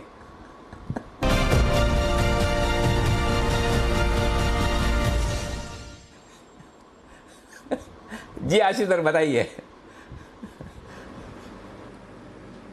अनिल जी दूसरी कॉल भी आई थिंक सिमी जी के साथ शायद मैच हो रही है। अनिल जी ग्रैनुअल्स लेना है। मुझे अनिल जी थोड़े एनालिसिस करते रहते हैं तो मुझे लगता है कि ग्रैनुअल्स के रिजल्ट भी जिस तरह से आ रहे हैं, मतलब कुछ अच्छे रिजल्ट्स जो आ रहे हैं, ग्रैनुअल के रिजल्ट बहुत अच्छे आ सकते हैं। और ग्रैनुअल्स में अभी जिस तरह की मूव आई है तो प्राइस एक्शन कम रिजल्ट, अनिल जी ये दोनों चीज़ें ना कुछ बताने की कोशिश कर रही हैं। तो मुझे लगता है कि सिर्फ 355 रुपए के स्टॉप लॉस से अभी 363 का भाव है फ्यूचर में। आप फ्यूचर लें, डिलीवरी लें, जो भी करें अनिल जी ग्रैनुअल्स में बाइंग करनी है। ग्रैन्यूल्स में करनी है खरीदारी, फ्यूचर्स लें, डिलीवरी लें, ऑप्शंस लें, जैसे भी आपको खरीदारी करनी है करके चलें। बट यहां पर भी आपको एक बढ़िया मोमेंटम इस काउंटर पर आते हुए दिख सकता है। तो फार्मा स्पेस जबरदस्त तेजी में है और उसमें एक और काउंटर आपके लिए आइडेंटिफाई किया है आशु जी ने। सिमी जी ऑलरेडी इस पर खरीदारी दे चुके हैं। बाय द वे BHEL की जो हम बात कर रहे थे, BEL की तो अभी बंसल साहब ने बात करी। BHEL 10% का वायदा कारोबार में सर्किट लगा और वहां से फ्रेश खरीदारी आ रही है। 11.5% ऊपर इस समय आपको काउंटर दिखेगा 65 के लेवल्स पर। तो नजर रखिए इस चार्ट पर, जबरदस्त एक्शन बना हुआ है। बंसल जी की आज सुबह की कॉल NMDC, यहां पर भी नजर रखिए 200 का लेवल, ये काउंटर भी अब क्रॉस करते हुए दिख रहा है और उसके ऊपर होल्ड कर रहा है। तो यहां से भी अच्छे संकेत आ रहे हैं जहां तक बाजार के एक्शन का सवाल है। पर आइए कुछ और स्टॉक्स हैं जो फोकस में हैं, जहां पर बात करनी चाहिए। और ये जो बाजार में ट्रेड बन रहा है और स्पेशली जो आशु जी ने अभी कहा ऑप्शंस के जरिए खरीदारी करिए, फ्यूचर्स में आप खरीदारी कर सकते हैं। रोज हम आपको बढ़िया ऑप्शन की स्ट्रैटेजी देते हैं। लग रहा है कि लोग इसका फायदा उठा रहे हैं क्योंकि रिटेलर्स जो मार्केट में ट्रेड कर रहे हैं वहां पर एक बढ़िया ट्रेंड बनते हुए दिख रहा है। आइए चलते हैं कुशल के पास जानने के लिए क्या है ये नया ट्रेंड। कुशल बताइए। बिल्कुल दीपांशु, अब देखिए यहाँ पर जो ऑप्शन ट्रेडर्स हैं उनकी संख्या काफ़ी बढ़ती हुई दिखी है पिछले 6 महीनों में। इनफैक्ट यहाँ पर जो डेटा मेरे सामने निकल कर आए हैं उसमें index segment, option index segment में देखें तो जून से मार्च 2021 तक करीब 51% की बढ़त रही है। वहीं अगर आप स्टॉक इंडेक्स देखें, जो स्टॉक सेगमेंट्स है वहाँ पर भी ऑलमोस्ट 26% की बढ़त रही है। दूसरी तरफ अगर फ्यूचर्स की तरफ नज़र डालें तो यहाँ पर जो इंडेक्स फ्यूचर सेगमेंट है करीब 33% की गिरावट है और स्टॉक फ्यूचर सेगमेंट में भी ऑलमोस्ट 15.5% की फॉल हमें देखने को मिली। तो कहीं ना कहीं इससे ये साफ नजर आ रहा है कि लोग जो फ्यूचर ट्रेडिंग्स करते थे वो कहीं ना कहीं ऑप्शंस में शिफ्ट होते हुए नजर आ रहे हैं। इनफैक्ट FY21 में जो ऑप्शन का ट्रेडिंग टर्नओवर था वो उसमें 144% की बढ़त रही है, जबकि फ्यूचर्स में यही आंकड़ा केवल 26% का रहा है। इसकी दो बड़ी वजह दिख रही है। पहली तो ये कि जो फ्यूचर सेगमेंट है उसमें 20 से 25% की मार्जिन लगती है और दिसंबर 2020 से फ्यूचर सेगमेंट में एक फेज वाइज मैनर में लगातार जो मार्जिन रिक्वायरमेंट है वो बढ़ाई जा रही है। दूसरी तरफ जो वीकली एक्सपायरी है उसके आने के बाद जो ऑप्शन प्रीमियम में हमें वॉलेटिलिटी देखने को मिल रही है उस वजह से कहीं ना कहीं लोग ज़्यादा आकर्षित इस चीज़ को लेकर हो रहे हैं। तो ये दो बड़े कारण हैं जिस वजह से कहीं ना कहीं ऑप्शन ट्रेडिंग जो है अब ज़्यादा पॉपुलर हमें होती हुई दिख रही है।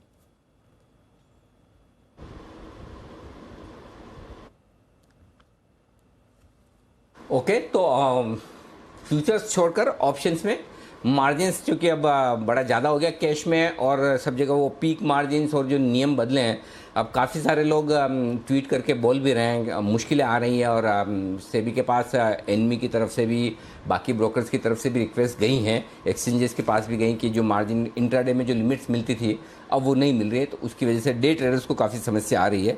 तो ये बात तो फैक्ट है, डे ट्रेडर्स को काफ़ी प्रॉब्लम आ रही है। देखते हैं आगे क्या कुछ हो रहा है। सितंबर के बाद तो और सारे के सारे मार्जिन्स पूरे के पूरे 100% लग जाएंगे, लेकिन जो गिरते हुए वॉल्यूम्स हैं और साथ ही ऑप्शन में बढ़ते हुए जो वॉल्यूम्स है वो इस बात की ओर इशारा कर रहे हैं कि देखिए ट्रेडिंग करने वाला ट्रेड तो करेगा, कहीं न कहीं तो करेगा। अगर उसको कैश में फ्यूचर्स में करने का मौका नहीं मिलेगा और वहाँ मार्जिन ज़्यादा होगा तो वो ऑप्शन में शिफ्ट होंगे। ये ट्रेंड आपके लिए साफ नज़र आ रहा है। आइए बढ़ते आगे। निफ्टी के निशानेबाज नितिन मुरारका हमारे साथ हैं इस वक्त।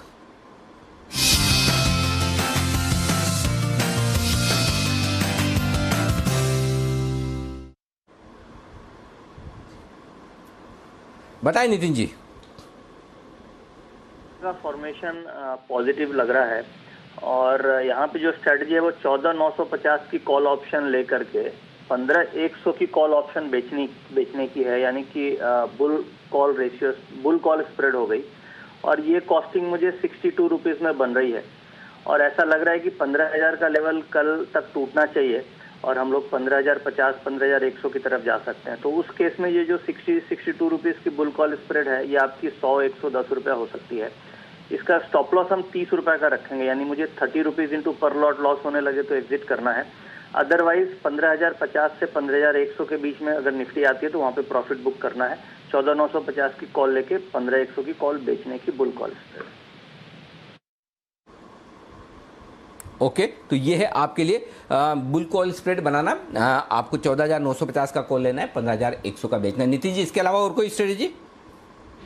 ये नहीं, ये एक ही निफ्टी में रख रहे हैं क्योंकि बैंक निफ्टी में अभी फिलहाल 33,500 के ऊपर ब्रेकआउट मिलेगा तो कंफर्मेशन आएगी कि वो मूव बन रही है। बट ये ध्यान रखना चाहिए कि 33,500 का लेवल अगर ब्रेक करता है बैंक निफ्टी में तो फिर काफ़ी तेज मूव ऊपर की तरफ आ सकती है। निफ्टी में यहाँ से अगर 20 पॉइंट भी ब्रेक होता है करंट लेवल से तो फिर क्लोजिंग सेशन में मूव मिलेगी। ये एक लेवल्स के हिसाब से ध्यान रख सकते हैं। ओके, तो ये है आपके लिए तैयारी आपके निफ्टी पर 15,000 के पार निकलने की। ये आपके लिए दीप, अब मैं भी तैयार हूं, अगर आप तैयार हैं तो कल के 2,000 के लिए बिगुल हो जाए। बिल्कुल सर, चलते हैं अनिल जी के पास एक और कल के 2,000 क्विक के लिए।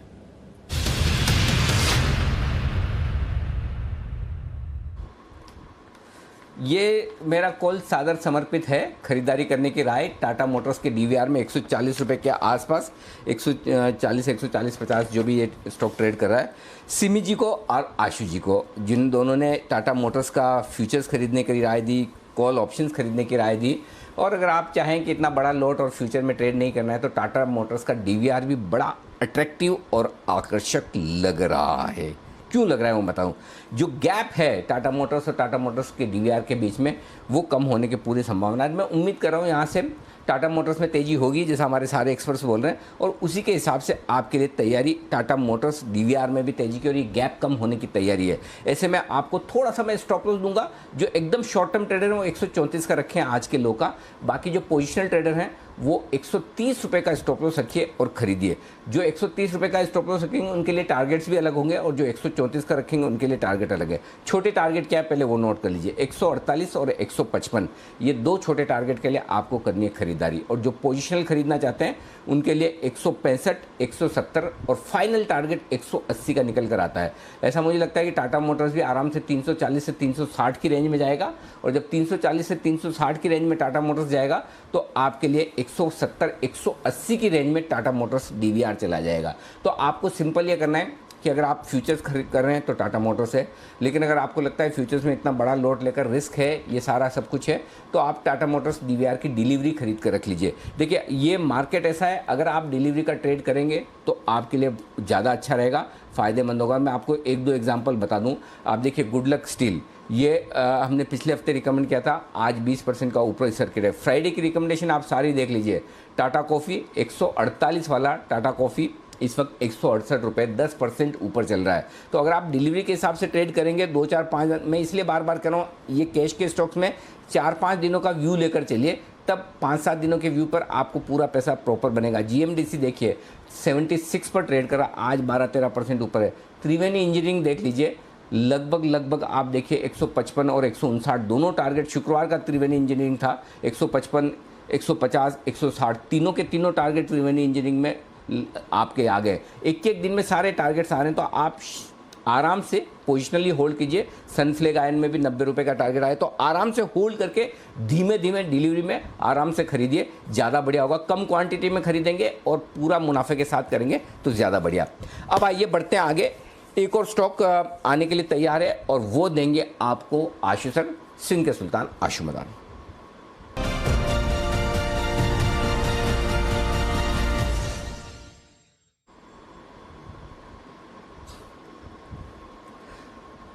बताएं आशु सर। अनिल जी, उससे पहले मैं थोड़ा सा ऐड करना चाहूँगा जो आप बोल रहे थे, प्रिसाइजली मैं यही चीज़ बोलता जा रहा हूँ अनिल जी। डिलीवरी और ये सब देखना, भेल जब 80 से 100 रुपये हो जाएगा तब जब बैन से खुलेगा, नैल्को 100 रुपये हो जाएगा जब बैन से खुलेगा, तब सब लोग बात करेंगे कि वो ले नहीं पाए। Anil ji delivery is the key. Future के स्टॉक में भी delivery is the key right now. तो डिलीवरी को मिस ना करें, क्योंकि आप डिलीवरी को, आपसे पैसे भी ज़्यादा बनेंगे, मेंटली आप सिक्योर ज़्यादा फील करते हैं और पूरा जो रन है उसका फ़ायदा उठा सकते हैं। और अनिल जी दूसरी चीज़ जो अभी एक स्टडी आप शेयर कर रहे थे ऑप्शंस की, उसका प्रिसाइजली यही रीज़न है। एक तो ये भी है और दूसरा अनिल जी रीज़न है कि इस वक्त ना स्टॉक्स में बड़े बड़े मूव्स आ रहे हैं, तो लोगों को ऑप्शन में वो प्रीमियम दे के काम करने में कोई दिक्कत भी नहीं हो रही है, क्योंकि वो मूवमेंट वैसी हो रही है। और अनिल जी ये जो एक कॉल है, ये मैं अगर आप अप्रूवल दें तो देना चाहता हूं, क्योंकि अनिल जी वो थोड़ी आदत से मजबूर है ना। अब ये भी लो, कैडिला भी, ग्लेनमार्क भी, टाटा मोटर भी, ग्रैन्यूल भी, निफ्टी भी, अब सब लॉन्ग के साथ अनिल जी। जैसे पिछले हफ्ते डाबर शॉर्ट किया था, फ्राइडे को बैंक, बंधन बैंक था। तो अनिल जी फिर इस बार मुझे लगता है कि अगर किसी को हेज करना है अनिल जी, अगर, और इसके लिए अनिल जी आज कुणाल जी है नहीं, तो मैं स्टॉप लॉस राकेश जी को बोलूंगा, क्योंकि स्टॉक को ट्रैक करते हैं। हाँ। मेरा मानना है गोदरेज सीपी को शॉर्ट करना चाहिए। गोदरेज सीपी को एक मिनट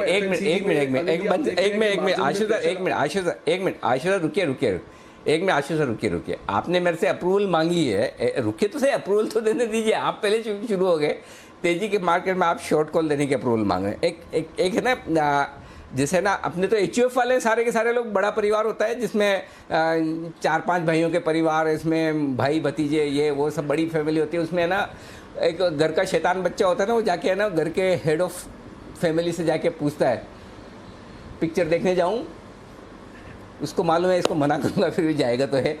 तो वो सोचता है इससे बढ़िया ये कि कम से कम मेरी अथॉरिटी तो बनी हुई है। तो वो उसको बोलता है हाँ ठीक है बेटा चले जाना, लेकिन ढंग ढंग की देखना, ऐसी मत कोई ऐसी वैसी पिक्चर मत देखना, अच्छी वाली देख के आना। तो वैसे आपने जो मुझसे अप्रूवल मांगी है, तो आप शॉर्ट कॉल तो दोगे ही मेरे मना करने के बावजूद। तो मैं आपको यही कहूँगा, शॉर्ट कॉल तो दो आशीष जी, थोड़ा टारगेट शॉर्ट वाला हल्का वाला दे रहा है, ताकि मेरी अथॉरिटी भी बनी रहेगी, आपका भी काम हो गया। अब बताइए शॉर्ट क्या करना है। अनिल जी टारगेट हल्के हल्के ही हैं क्योंकि मार्केट में बहुत अच्छी स्ट्रेंथ है, लेकिन फिर भी अनिल जी कोशिश होती है कि हर चीज़ को आइडेंटिफाई करें, यूज़ करें। तो अनिल जी जैसे हमने देखा डाबर के मार्जिन में प्रेशर, टाटा कंज्यूमर में, मुझे लगता है गोदरेज सीपी के रिजल्ट हैं उनमें भी यही फैक्टर देखने को मिलेगा। तो अगर किसी को शॉर्ट करना है तो गोदरेज सीपी कर सकते हैं, और स्टॉप लॉस मुझे लगता है छोटा ही रखना चाहिए इस मार्केट में। और वो क्या होना चाहिए, और ये स्टॉक ऐसा है जो राकेश बंसल जी ट्रैक भी करते हैं, तो अगर पूरा ही कॉन्ट्रीब्यूट कर दे इस चीज़ में तो अच्छा रहेगा। बिल्कुल बंसल जी, आपके चार्ट तैयार रखें, तब तक आशु जी की मदद करने का हमने पूरा का पूरा, मतलब ऐसा नहीं कहने के लिए आशु जी, हम दिल से आपकी मदद करते हैं सारे। अगर नतीजों में कहीं एक जगह ऐसी जहां पर आपको डिसअपॉइंटमेंट है, निराशा है, तो वो है कंजम्पशन। और फिर भी आपके लिए वरुण दुबे भी तैयार है, न सिर्फ बंसल जी, वरुण दुबे भी तैयार है बताने के लिए कि देखिए गोदरेज कंज्यूमर के नतीजे आएंगे कैसे। तो पहले अनुमान, उसके बाद चलेंगे बंसल जी के पास। बताइए अनुमान वरुण। देखिए अनिल जी, आशु जी कह रहे थे कि अभी इसको शॉर्ट करना चाहिए, लेकिन इस कंपनी ने जो अपने Q4 के अपडेट दिए थे ना, तब कहा था हमारे पे 30% के आसपास की ग्रोथ डोमेस्टिक कारोबार में हो रही है और अंतर्राष्ट्रीय कारोबार में भी करीब 30% के आसपास की ग्रोथ हो रही है। तो इतना तो पक्का है कि ग्रोथ इस कंपनी की काफी ज्यादा हो रही है। इसके आगे क्या होता है वो आशु जी जानेंगे, लेकिन हमारा अनुमान ये कहता है कि करीब 2750 करोड़ के आसपास कंपनी के रेवेन्यूज आएंगे, एबिटा 30% बढ़ेगा, मार्जिन 22.1% से बढ़ के 22.5% आएंगे। नो डाउट बाकी कंपनीज के जितने मार्जिन बढ़े, जैसे कि HUL या फिर बाकी कंपनीज के, उतनी ग्रोथ नहीं है, हालांकि हाँ थोड़ी बहुत ग्रोथ है। मुनाफा 91.4% बढ़ेगा, 440 करोड़ पे आएगा। अब मुनाफा इतना क्यों बढ़ रहा है, क्योंकि बेस क्वार्टर में कंपनी को लॉस हुआ था 73 करोड़ का, तो उसके चलते बेस कम है, तो यहाँ पे मुनाफा आपको ज्यादा देखने मिल रहा है। वॉल्यूम ग्रोथ करीब 26.5% के आसपास की रहने वाली है। सेगमेंटल बात करें तो हेयर केयर में 35, पर्सनल वॉश में 35, होम इंसेक्टिसाइड में करीब 25% के आसपास की ग्रोथ होगी, और अंतर्राष्ट्रीय कारोबार 20-25% के आसपास की ग्रोथ हो सकती है। ओवरऑल अंतर्राष्ट्रीय कारोबार में करीब 30% के आसपास की ग्रोथ का अनुमान लगाया जा रहा है। तो मैनेजमेंट ने जो कमेंट्री दी थी वो तो ग्रोथ की काफी अच्छी थी, मार्जिन थोड़े बहुत बढ़ेंगे, वॉल्यूम ग्रोथ 26.5% के आसपास रह सकती है, तो अनुमान तो ठीक ठाक नतीजों का है। ठीक ठाक नतीजों का अब वैसे आने भी चाहिए। चार्ट्स बताइए बंसल जी।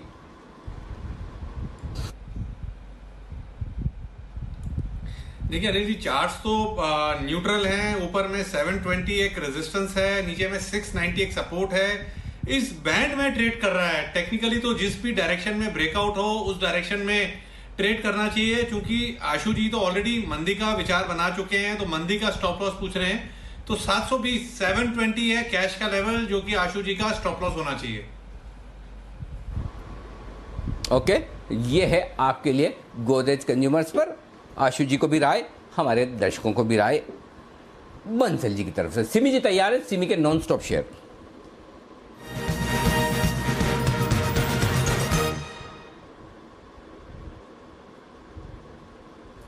बताएं सिमी जी। अनिल जी, एक के बाद एक आ रहा है। भेल पहले आया था, उसके बाद BEL आया था, अभी मैं दे रही हूँ BEML को। 1220 के आसपास है, अभी भी 1220 के आसपास ही है। मुझे लगता है कि इसमें मिनिमम 150 से 200 पॉइंट का रैली एक्सपेक्टेड है, तो करंट लेवल पर खरीदने का सलाह होगा। डिलीवरी बेसिस बाइंग होगा, 8 से 10 ट्रेडिंग सेशन होल्ड करना पड़ेगा। 150 से 200 पॉइंट का रैली के लिए BEML को खरीद कर जाइए। 1180 के नीचे एक क्लोजिंग बेसिस पर स्ट्रिक्ट स्टॉप लॉस मेंटेन करना पड़ेगा BEML। टारगेट्स क्या निकल कर आएंगे सिमी जी, अगर ये 150-200 पॉइंट का लेवल लें? पहला टारगेट 1380 का पहला टारगेट दीपांशु मैंने देख रही हूँ मैं। 1380 का पहला टारगेट, 1450 का दूसरा टारगेट के लिए BEML को खरीद कर जाने का सजेशन होगा। ओके, तो BEML यहां पर आप रखें नजर, इस पर आपको मोमेंटम बिल्ड होते हुए दिख रहा है। सिमी जी की एक और पिक ग्रैन्यूल्स, अभी थोड़ी देर पहले उन्होंने रेकमेंड करी थी, आशु जी की तरफ से भी वहां पर कॉल आती हुई दिखी।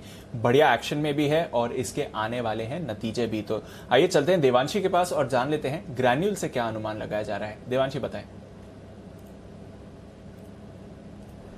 बिल्कुल दीपांशु, आप देखिए ये तिमाही ओवरऑल फार्मा स्पेस के लिए काफ़ी ज़्यादा बेहतर रह सकती है और ग्रैन्यूल्स उसमें से आप देखिए काफ़ी बेहतर प्रदर्शन इस बार भी कर सकता है। सारे सेगमेंट्स में इस बार अच्छी ग्रोथ आने का अनुमान लगाया जा रहा है। सबसे पहले नंबर्स बता दूं, इस बार जो आय है उसमें करीब 46% तक की ग्रोथ आपको देखने मिलेगी। मार्जिन्स में बहुत ही ज़्यादा शानदार गेंस आते हुए दिखेंगे। अब देखिए करीब 120% तक की ग्रोथ आती हुई दिख सकती है। 100 करोड़ थे लेकिन वहाँ से बढ़कर करीब 215 करोड़ के आसपास इसका जो कामकाजी मुनाफा है वो आने की उम्मीद लगाई जा रही है। इसके अलावा जो मुनाफा है उसमें भी 50% तक की बढ़त का अनुमान लगाया जा रहा है। तो इन ऑल सारे नंबर्स इस बार सारे अच्छे आते हुए दिखेंगे। सेगमेंट वाइज भी अगर आप देखें तो इनका जो फॉर्मुलेशन कारोबार है वहाँ पे अच्छी ग्रोथ होगी। एपीआई से काफ़ी सारा मिलता हुआ दिखेगा। फिनिश डोसेजेस जो सेगमेंट है यहाँ से भी काफ़ी अच्छी ग्रोथ आने का अनुमान लगाया जा रहा है। इसके अलावा लो बेस था तो इसके चलते भी उनको सहारा मिलता हुआ दिखेगा। लेकिन इन ऑल जो आप देखिए एक्सपोर्ट्स है वहाँ से भी काफ़ी सहारा मिलता हुआ दिखेगा। सारे सेगमेंट्स अच्छे परफॉर्म करते हुए दिखेंगे। तो इन ऑल जो नंबर्स हैं इस बार ग्रैन्यूल्स के वो काफ़ी बेहतर आ सकते हैं। सिर्फ देखना होगा कि इस बार इनके जो प्लान्स हैं वहाँ पे किस तरह से प्रोडक्ट लॉन्च पर नज़र आती हुई दिख रही है और इसके अलावा क्षमता विस्तार की जो योजना है उस पर क्या अपडेट्स आते हुए दिख रहे हैं। यूएस में जो नए प्रोडक्ट लॉन्चेस हैं उस पर जो योजना है वो किस तरह से, तो ये कुछ बातें हैं जो कमेंट्री में अहम होंगी, लेकिन नतीजे जो होंगे वो काफ़ी शानदार होंगे। ओके, तो ये है आपके लिए ग्रैन्यूल्स, शानदार नतीजों का अनुमान है और उससे पहले बाजार भी मूवमेंट उसी तरफ आपको दिखा रहा है। आइए चलते हैं सचिन जी के पास, बिगुल BTSTT।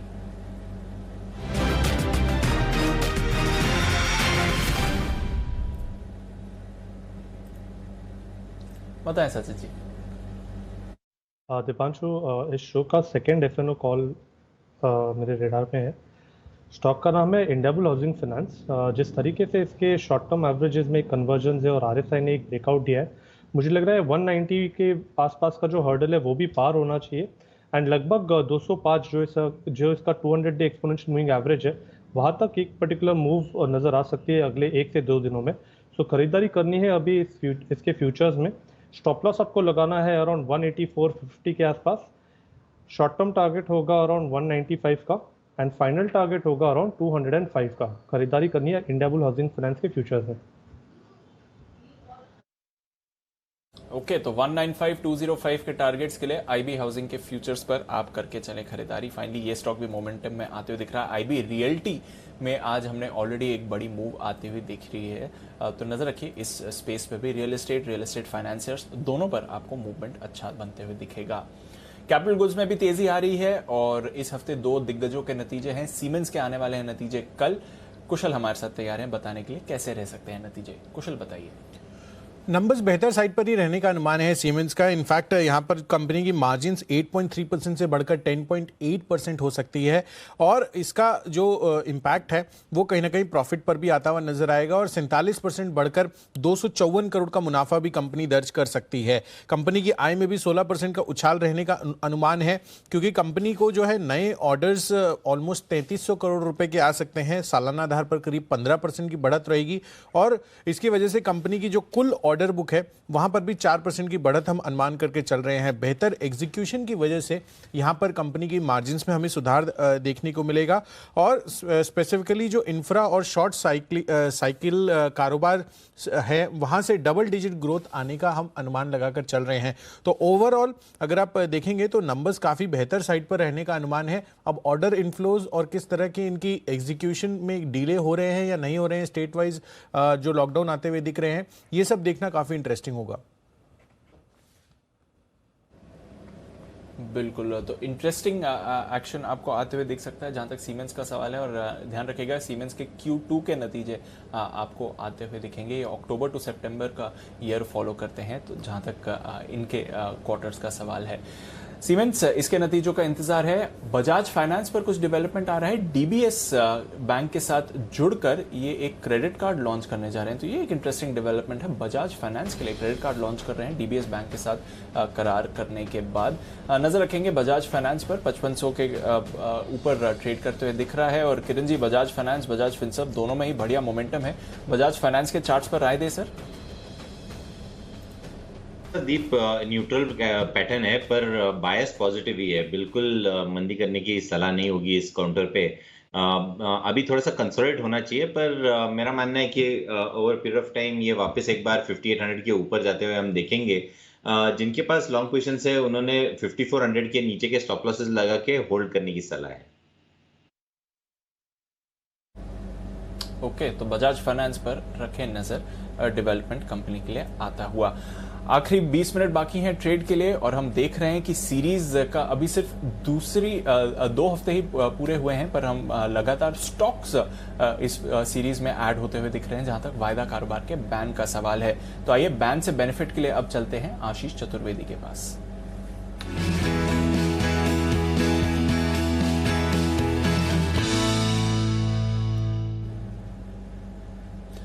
आशीष बताएं, 4 स्टॉक्स है बैन में, कोई ऐसा स्टॉक है जो बैन से बाहर आ सकता है? दिपांशु, 2 स्टॉक ऐसे इनफैक्ट जो बैन से बाहर आ सकते हैं। सबसे पहले देखिए टाटा केमिकल्स, जहां पर मार्केट रेट पोजीशन लिमिट जो 80% से घट गई है, फिलहाल 79.5% है। तो टाटा केमिकल्स यहाँ पर संभावना है कि स्टॉक बैन से बाहर आएगा। इसके अलावा BHEL, ये भी देखिए यहाँ पर जो मार्केट रेट पोजीशन लिमिट है घटकर 77% हो गई है, यानी 80% से नीचे आ गई है। स्टॉक पक्का है बैन से बाहर आएगा। टाटा केमिकल्स और BHEL 2 स्टॉक है जिनकी एग्जिट हो सकती है। सन टीवी फिलहाल 89% के आसपास है मार्केट वेट पोजीशन लिमिट, तो स्टॉक बना ही रहेगा। और नाल्को अभी थोड़े दिन और बना रहेगा क्योंकि यहाँ पर तो मार्केट वेट पोजीशन लिमिट सबसे ज्यादा है, 95% के आसपास है। तो नाल्को जो है स्टॉक बैन में बना रहेगा। ओके, तो फर्स्ट स्टॉक जो बैन लिस्ट में आया था सन टीवी वो बना रहेगा। लास्ट स्टॉक जो बैन लिस्ट में आया नाल्को वो बना रहेगा, बट पॉसिबिलिटी है टाटा केमिकल्स और BHEL बाहर आ रहे हैं। कोई और स्टॉक्स जो फ्रेश एंट्री कर सकते हैं आशीष?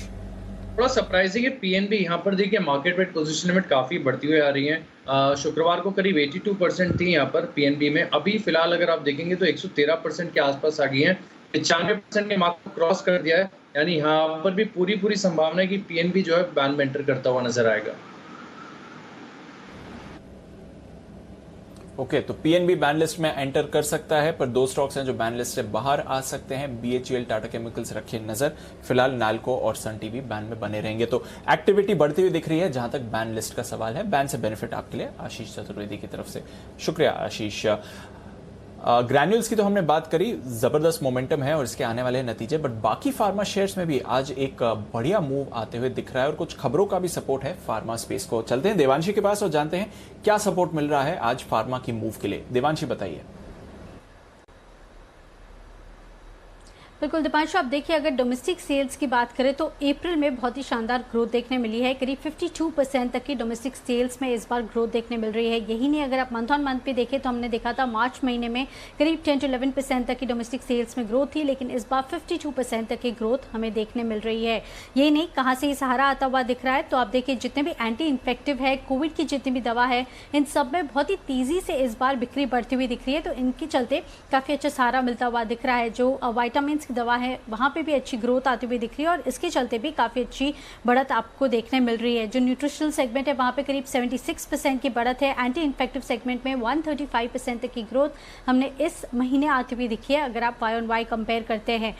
एक पिछले साल जो हमने बेस देखा था वो छोटा था, इस बार जो वॉल्यूम ग्रोथ है वो काफ़ी ज़्यादा बढ़ती हुई दिखी है। और इसके अलावा जिस तरह से कोविड के इलाज में नई नई दवा आती हुई दिख रही है, इसके चलते भी हम देख रहे हैं कि इस बार जो ग्रोथ है वो आपको काफ़ी उछल कर दिख रही है। किन कंपनीज का प्रदर्शन जो है वो इस बार काफ़ी शानदार रहा था, तो ग्लेनमार्क इस बार आउट परफॉर्म करता हुआ दिखा है। इंटरेस्टिंग बात यह है कि जो फेविफ्लू इसकी जो दवा है, हमने देखा था कि अब ये नंबर 1 पोजीशन पे आता हुआ दिख रहा है। इसकी जो बिक्री है वो बहुत ही तेज़ी से बढ़ती हुई दिखी है, तो इसके चलते ग्लेनमार्क फार्मा की जो बिक्री है डोमेस्टिक सेल्स है वो इस बार काफ़ी ज़्यादा बढ़ते हुए दिखे थे। इसके अलावा Sun Pharma, Indoco Remedies, JB chemical, Biocon है, सिप्ला, डॉक्टर रेड्डीज, इन सब में इस बार अच्छी ग्रोथ आई है। लेकिन इन ऑल ग्लेनमार्क फार्मा है, ये जो कंपनीज़ हैं जहाँ पे कोविड की मेडिसिन मिलती हुई दिख रही है, जैसे कि डॉक्टर रेड्डीज भी हैं, तो ये सारी कंपनीज़ हैं जिन्होंने इस बार बहुत ज़्यादा स्टैंड आउट किया है। बिल्कुल, तो फार्मा सेल्स अप्रैल के महीने में ज़बरदस्त उछाल दिखाकर गई हैं, तो एक फंडामेंटल खबरों का भी सपोर्ट आ रहा है जिसकी वजह से आप फार्मा में ज़बरदस्त एक्शन बनते हुए देख रहे हैं। और डॉक्टर रेड्डीज स्पेशली पिछले कुछ दिनों से खबरों में रही है, मोमेंटम में भी रही है। देखते हैं यहाँ से और एक्शन आता है कि नहीं। आज सुबह भी खबर थी जो DRDO ने एक नई दवाई बनाई है 2DG, उसका प्रोडक्शन डॉक्टर रेड्डीज करेगी और कोरोना के इस्तेमाल में इसका भी यूज होगा। सचिन जी, डॉक्टर रेड्डीज पर कोई राय? 5300 के ऊपर सुबह से गेन्स होल्ड कर रहा है, कोई बड़ा ब्रेकआउट नहीं आया है बट अपनी गेन्स होल्ड कर रहा है। जी दीपांशु आई थिंक वो ब्रेकआउट का जो जोन है वो लगभग अराउंड 5450 के ऊपर का ही है, बट जिस तरीके से इसने अपनी सीक्वेंस बरकरार रखी है तो मुझे लग रहा है किसी की अगर एग्जिस्टिंग पोजीशन है तो उसे होल्ड की जा सकती है। स्टॉप लॉस उनको लगाना चाहिए अराउंड 50 टू 85 के आसपास का, जो ऑलमोस्ट आज के डे का स्विंग लो है। सो मुझे लग रहा है ये जब तक पर्टिकुलर ये लेवल ब्रेक नहीं होती है ऑन अ क्लोजिंग बेसिस, मुझे लग रहा है यहाँ पर जो स्ट्रक्चर है, बुलिश स्ट्रक्चर है, वो बरकरार रहना चाहिए।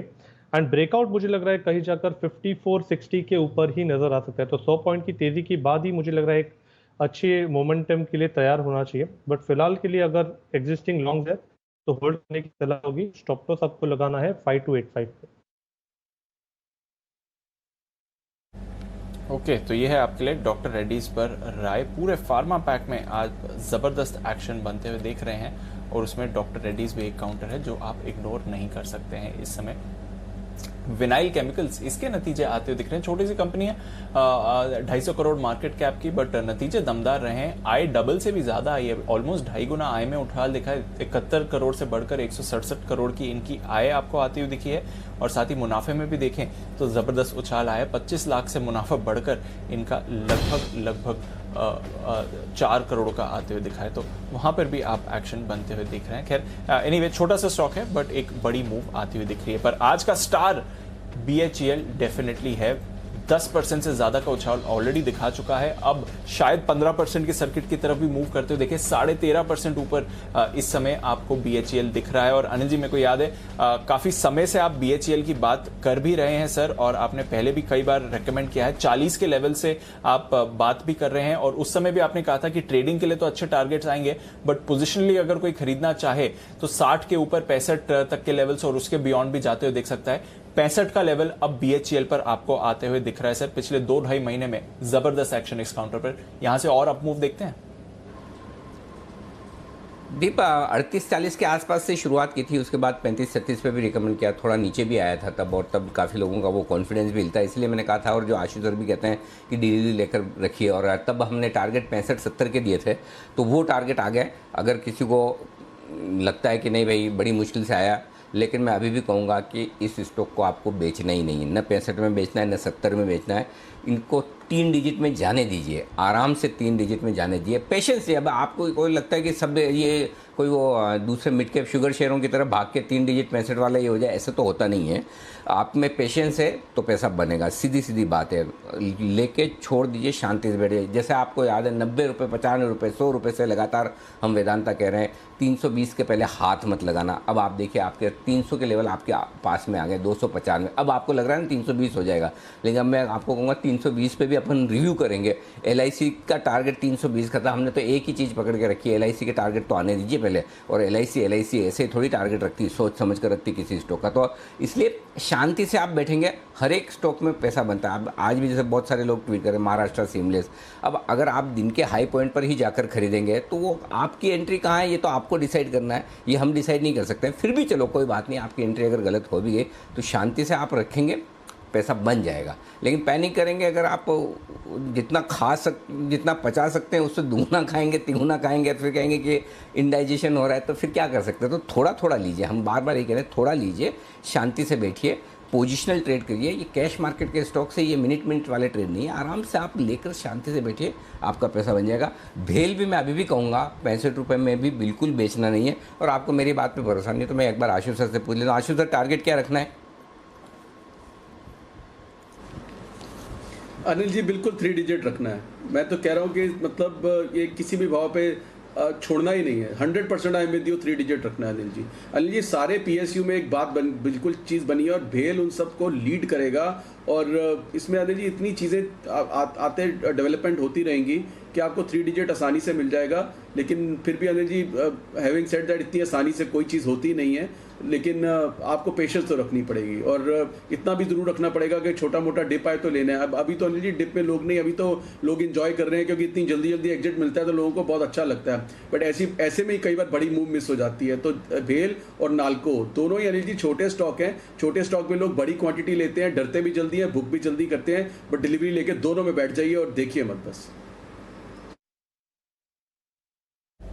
डिलीवरी लेकर बैठ जाइए। जैसे सेल ने आपको मूवमेंट दिखाए 30 के लेवल से 150 तक, BHEL भी अब 100 के पार तो जाने की तैयारी में है। 35-40 के लेवल से तो अनिल जी भी आपको खरीदारी की राय दे रहे हैं, तो वहां से देखिए तो ऑलमोस्ट डबल तो हो ही चुका है, पर और भी बढ़िया गेन्स आपको BHEL पर आती हुई दिख सकती हैं। 100 के स्तर के लिए रखना है, पर डिलीवरी लेकर ये क्लियर सलाह आती हुई दिख रही है।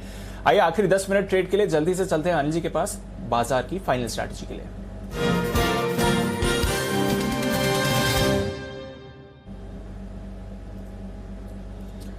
अनिल जी, पूरा सहारा है जहां तक ग्लोबल मार्केट्स का सवाल है। हल्की सी गिरावट हुई है ऊपरी स्तरों से डाउ फ्यूचर्स की, बट कोई वहां पर परेशानी की बात नहीं है। 60-65 पॉइंट्स ऊपर डाउ फ्यूचर्स ट्रेड कर रहे हैं। नैस्डैक फ्यूचर्स में मामूली गिरावट है। यूरोप के बाजारों में हल्की सी गिरावट दिख रही है, कोई ज्यादा बड़ी गिरावट नहीं है, बट पिछले हफ्ते यहां पर भी मजबूत एक्शन था और कुछ कॉमेंट्री भी मजबूत ही आ रही है। यहाँ की कंपनीज की डेटा भी अच्छा आ रहा है, तो पॉजिटिविटी है सर। कच्चा तेल भी अपनी गेन्स होल्ड कर रहा है, गोल्ड पर जबरदस्त एक्शन बना ही हुआ है। बताएं क्या करके जाए। तेजी की पोजीशन को बरकरार रखना चाहिए दीप। अभी कोई ऐसा संकेत नहीं जिसके लिए आप पैनिक करें। सबसे बढ़िया चीज़ क्या हो रही दीप, मैं आपको बता दूं, सबसे बढ़िया चीज़ जो हो रही है वो ये है कि आज आप 14,900 के ऊपर बंद हो रहे हैं। ये सबसे बेस्ट चीज़ है। 29 अप्रैल को आपको क्लोजिंग मिली थी 14,894 की, और पिछले मुझे अभी ये तो याद नहीं लास्ट हम कब 14,900 के ऊपर बंद होते हैं। हमारी रिसर्च टीम मुझे एक बार डेटा देख के बताएगी, लेकिन मेरी नॉलेज में मतलब काफ़ी समय से हम 14,900 के ऊपर बंद नहीं हुए। 15,000 के ऊपर तो हुई नहीं, 14,900 के ऊपर बंद नहीं हुए। तो लंबे समय बाद, और मैं आपको सुबह भी एक ही चीज़ बोला था, इस बार जब हम गिरे तो हम 14,400 से घूम गए, 14,150 तक भी नहीं गए, पुराने लो को टेस्ट नहीं किया, उससे बहुत पहले से घूम गए। 15,044 का हाई था, उसके उधर जाने की तैयारी में उससे पहले 14,894 का 29 अप्रैल का जो हाईएस्ट क्लोजिंग था, उस हाईएस्ट क्लोजिंग के ऊपर आप बंद होने को तैयार हैं। तो ये एक ब्रेकआउट का पहला संकेत आपको आता हुआ दिख रहा है। और अगर फर्ज करें कल आप 15,000 के ऊपर बंद हो गए तो फिर कहने ही क्या। मेरे लिए तो 14,900 के ऊपर बंद होने के बाद भी आपके लिए लाइफ टाइम हाई की तरफ बढ़ने के पूरे आसार बन रहे हैं। तो मेरा जो 75% का 70-75% का जो तेज़ी की तरफ रहने का टारगेट है वो इंटैक्ट है। 33,000 के ऊपर आज आप बैंक निफ्टी पर भी बंद हो रहे हैं, तो क्लोजिंग यहाँ भी अच्छी मिल रही है। तो मेरा ये समझना है कि निफ्टी पर आप 15,050, 15,150 के टारगेट के साथ बने रह सकते हैं। एक 14,800 का पुट आप चाहें तो खरीद कर अपनी हेजिंग कर सकते हैं। बैंक निफ्टी पर पहले 33,450 और उसके बाद अगला फाइनल बड़ा टारगेट जो बनता है 33,700, 33,800 के रेंज का बनता है बैंक निफ्टी पर रुकने के लिए वो जगह, यानी कि यहाँ से भी बैंक निफ्टी में 500 पॉइंट की 600 पॉइंट की जगह और खुल रही है। उसके लिए आपको तेज़ी में बने रहना चाहिए, तो दोनों में बने रहें। और अगर आपको रिस्क लगती है तो 32,500 का एक पुट खरीद लीजिए ताकि आपकी हेजिंग हो जाए। अरमान ने हमें भेज दिए कि 14,900, आशु सर भी सुन के खुश हो जाएंगे। 14,900 की क्लोजिंग 16 मार्च के बाद अब मिली है। अप्रैल, मई, लगभग आज हम कितना 10 मई में, लगभग 2 महीने बाद आप 14,900 के ऊपर बंद हो रहे हैं। 2 महीने बाद, ये सोचिए। और ये 12 मार्च के बाद की हाईएस्ट क्लोजिंग है। आप समझ लीजिए 12 मार्च को 15,030 के ऊपर बंद हुए। इसलिए मैं बार आपको कह रहा था 15,030, 50, 15,050 के ऊपर बंद होते तो हम लाइफ टाइम हाई की तरफ बढ़ेंगे। लेकिन फिर भी 16 मार्च को जो हम 14,910 पर बंद हुए उसके ऊपर की क्लोजिंग मिल रही है, और 15 मार्च को हम बंद हुए थे 14,930 की, उसके ऊपर की क्लोजिंग मिली। तो बहुत बढ़िया क्लोजिंग मिल रही है दीप, इसमें कोई डाउट नहीं। और इसलिए आपको अगर रिस्क लगती है तो नीचे के एक पुट खरीद लीजिए और तेजी की पोजीशन में बरकरार रहिए। शानदार क्लोजिंग निफ्टी पर आती हुई दिख रही है, जिसे आप एक ब्रेकआउट क्लोजिंग के बेहद करीब मान सकते हैं। एक आध दिन की कभी कभार फॉल्स ब्रेकआउट हो जाए वो एक अलग बात है, बट लग रहा है जिस तरह का मोमेंटम स्ट्रेंथ है, एक ब्रेकआउट निफ्टी देने को तैयार हो रहा है। ये आपके लिए क्लोजिंग पे। जी दीप। बिल्कुल, तो शानदार एक्शन है। मार्केट यहां से और ऊपर जा सकते हैं, 15,000 अब ज्यादा दूर नहीं है और ब्रेकआउट के पूरे संकेत हैं। तो अच्छी तेजी के लिए आप पोजीशंस होल्ड कर सकते हैं। और जैसा अनिल जी रोज कहते हैं, हेजिंग आप अपने रिस्क के हिसाब से जरूर करें। पर आइए आखिरी फिर 5 मिनट बाकी हैं जहां तक आज के ट्रेड का सवाल है, और कुछ और स्टॉक्स भी हैं जो हमारे एक्सपर्ट्स ने आइडेंटिफाई करे हैं क्लोजिंग से पहले। वागले साहब के पास बिगुल वागले का वंडर।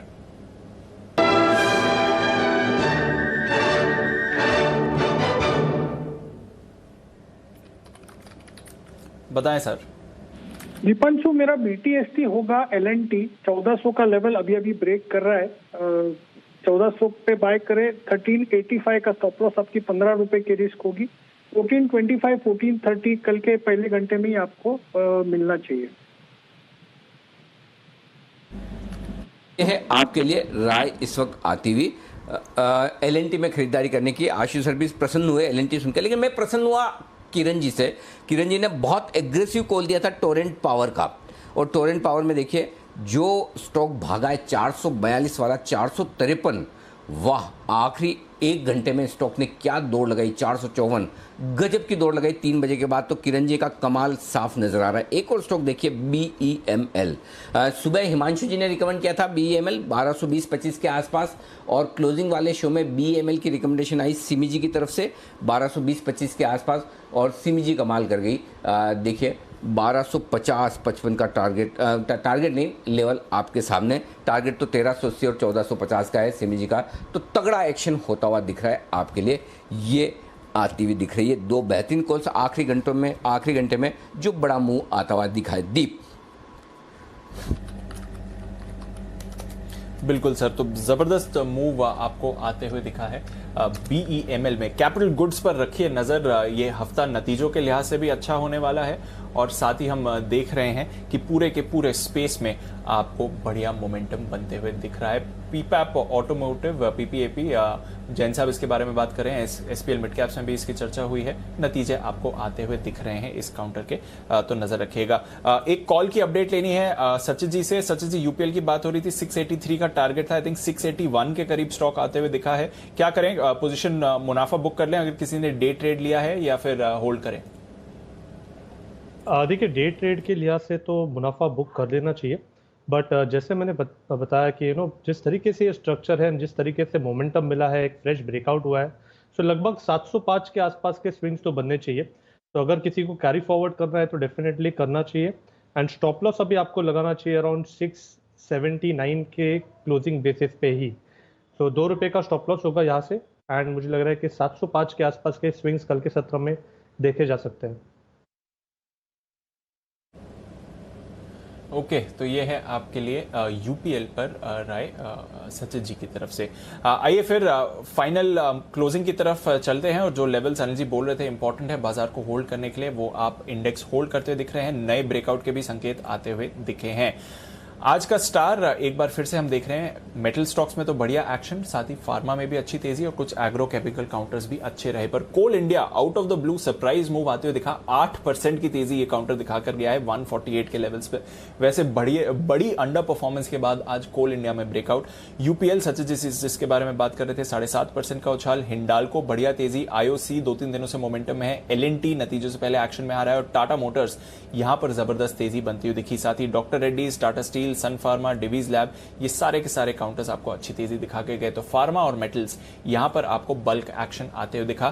थोड़ी कमजोरी अल्ट्राटेक में नतीजों के बाद, साथ ही श्री सीमेंट पर हल्का सा दबाव। इन्फोसिस ज्यादा कुछ नहीं किया आज। ब्रिटानिया, HCL टेक और साथ ही रिलायंस, इसका भी पार्टिसिपेशन बिल्कुल नहीं था आज के एक्शन में। वायदा कारोबार के स्टॉक्स की बात करें तो BHEL आज का स्टार परफॉर्मर, 15% तक की तेजी इस काउंटर पर आपको आती हुई दिखी। NMDC 9% का उछाल। टोरेंट पावर, नैल्को हालांकि बैन लिस्ट में था। टाटा पावर परसों नतीजों से पहले, साथ ही मदरसन सुमी, यहां पर भी बढ़िया action. Torrent pharma, Glenmark pharma, granules India, Alkem laboratories, ये सारे के सारे स्टॉक्स आपको अच्छा एक्शन दिखा के गए। PI इंडस्ट्रीज यहां पर खरीदारी। वेदांता, जिसके अनिल जी बात कर रहे थे, अब 300 के लेवल्स के करीब पहुंचते हुए दिख रहा है। बैंक ऑफ बड़ौदा अच्छी खरीदारी यहां पर भी। साथ ही आपने नजर रखे PFC, REC, यहां पर मूवमेंट आपको आते हुए दिखा। ऑरो फार्मा एक और स्टॉक जहां पर मोमेंटम था। IRCTC, HDFC, AMC, Piramal enterprises, इसके भी नतीजे आने वाले हैं इस हफ्ते। साथ ही फेडरल बैंक, यहां पर भी नतीजों पर नजर रहेगी। तो ये कुछ स्टॉक्स थे जहां पर आपको जबरदस्त तेजी बनती हुई दिखी।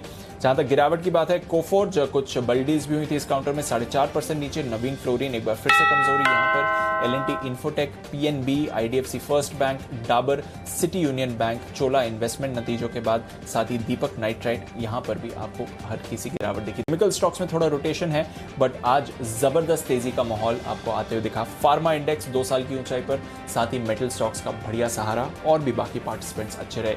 तो अनिल जी, क्लोजिंग से खुश हैं सर? और जो 60-40 पॉजिटिविटी थी मॉर्निंग में, 70-30 क्लोजिंग के शुरुआत में, अब क्लोजिंग के लेवल्स को देखकर पॉजिटिविटी किधर आ रही है सर?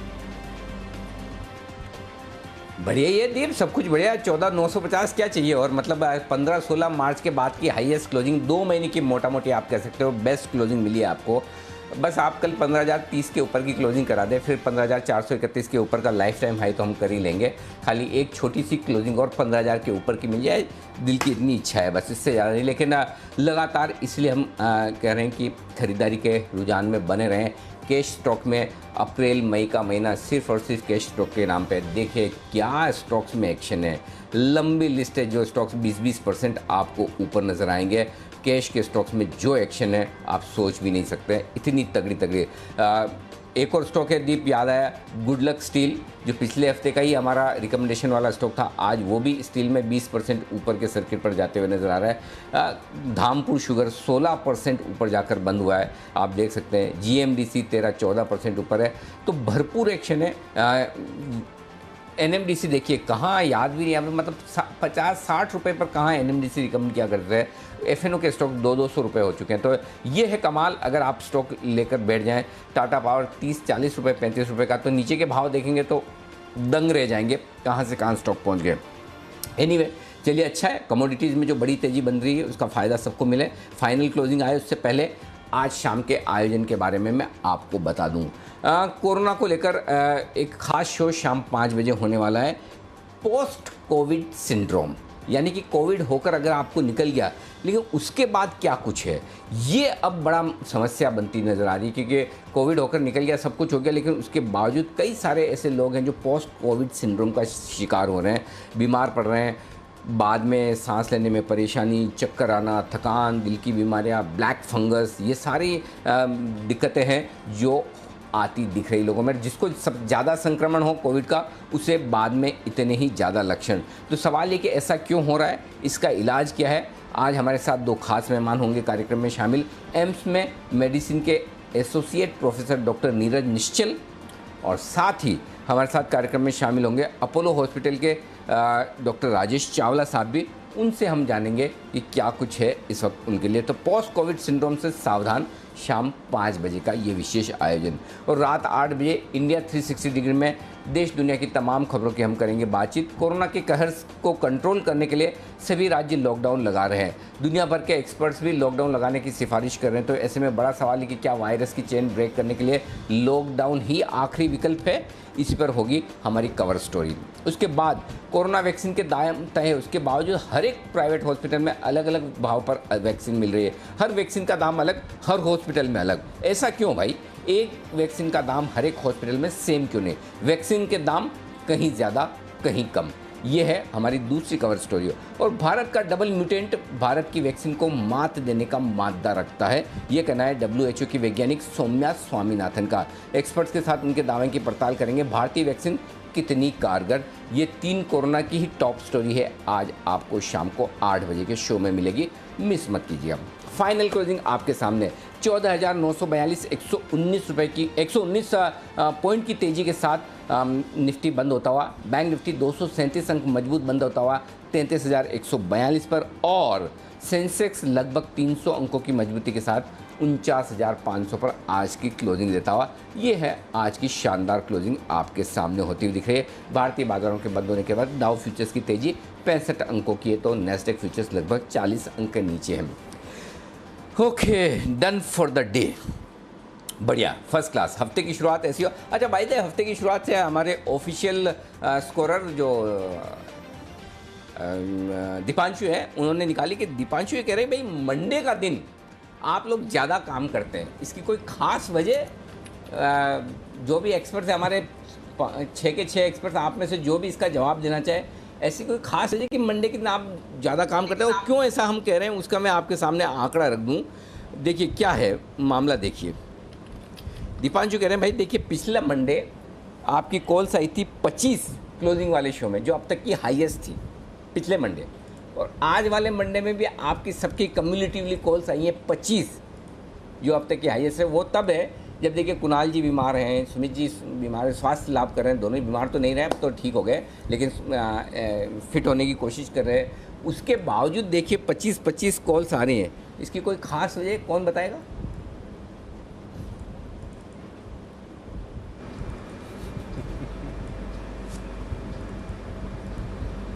अच्छा जी आशीष सर बताएं। अनिल जी देखिए, कॉल्स रिजल्ट है मार्केट मोमेंटम का, तो आई थिंक इससे मतलब कि कोई मुझे नहीं लगता कि कोई भी एनालिस्ट गिन के 5 ही देनी है या 1 या 2 जरूर देनी है। कॉल्स का जो calls is the outcome of market momentum. तो अनिल जी अगर मार्केट में मोमेंटम बनता है चाहे ऊपर या नीचे का, अगर अपॉर्चुनिटीज दिखती हैं और प्रॉब्ली ये रिजल्ट्स के चलते और ज्यादा दिखती हैं, तो I think this is the purely because of that. Absolutely, बिल्कुल। तो मार्केट में इतना स्ट्रॉन्ग मोमेंटम है कि आपके टारगेट्स भी जल्दी जल्दी आते दिख रहे हैं, और थोड़ी देर अगर लेट हो जाए तो वैसे ही टारगेट आ जाते हैं बिना बोले, ऐसा हाल है, मतलब भाग जाते हैं स्टॉक। इसलिए इस मोमेंटम का फ़ायदा उठाएं। जी बिजनेस का दमदार पैनल आपके लिए तैयार है, और ऐसी तैयारी कल भी मिलेगी, और कल की तैयारी तो खास है क्योंकि परसों है वायदा कारोबार की एक्सपायरी, गुरुवार को है छुट्टी। तो भरपूर एक्शन के लिए कल भी हो जाइएगा तैयार। मुलाकात होगी कल सुबह आपसे। बहुत बहुत शुक्रिया, धन्यवाद आप सभी का। आशु सर, बंसल जी, किरण जी, वागले सर, साथ ही सिमी जी और सचिन जी का बहुत बहुत शुक्रिया। मुझे और दीप को इजाज़त दीजिए, बने रहिए जी बिजनेस पर। नमस्कार।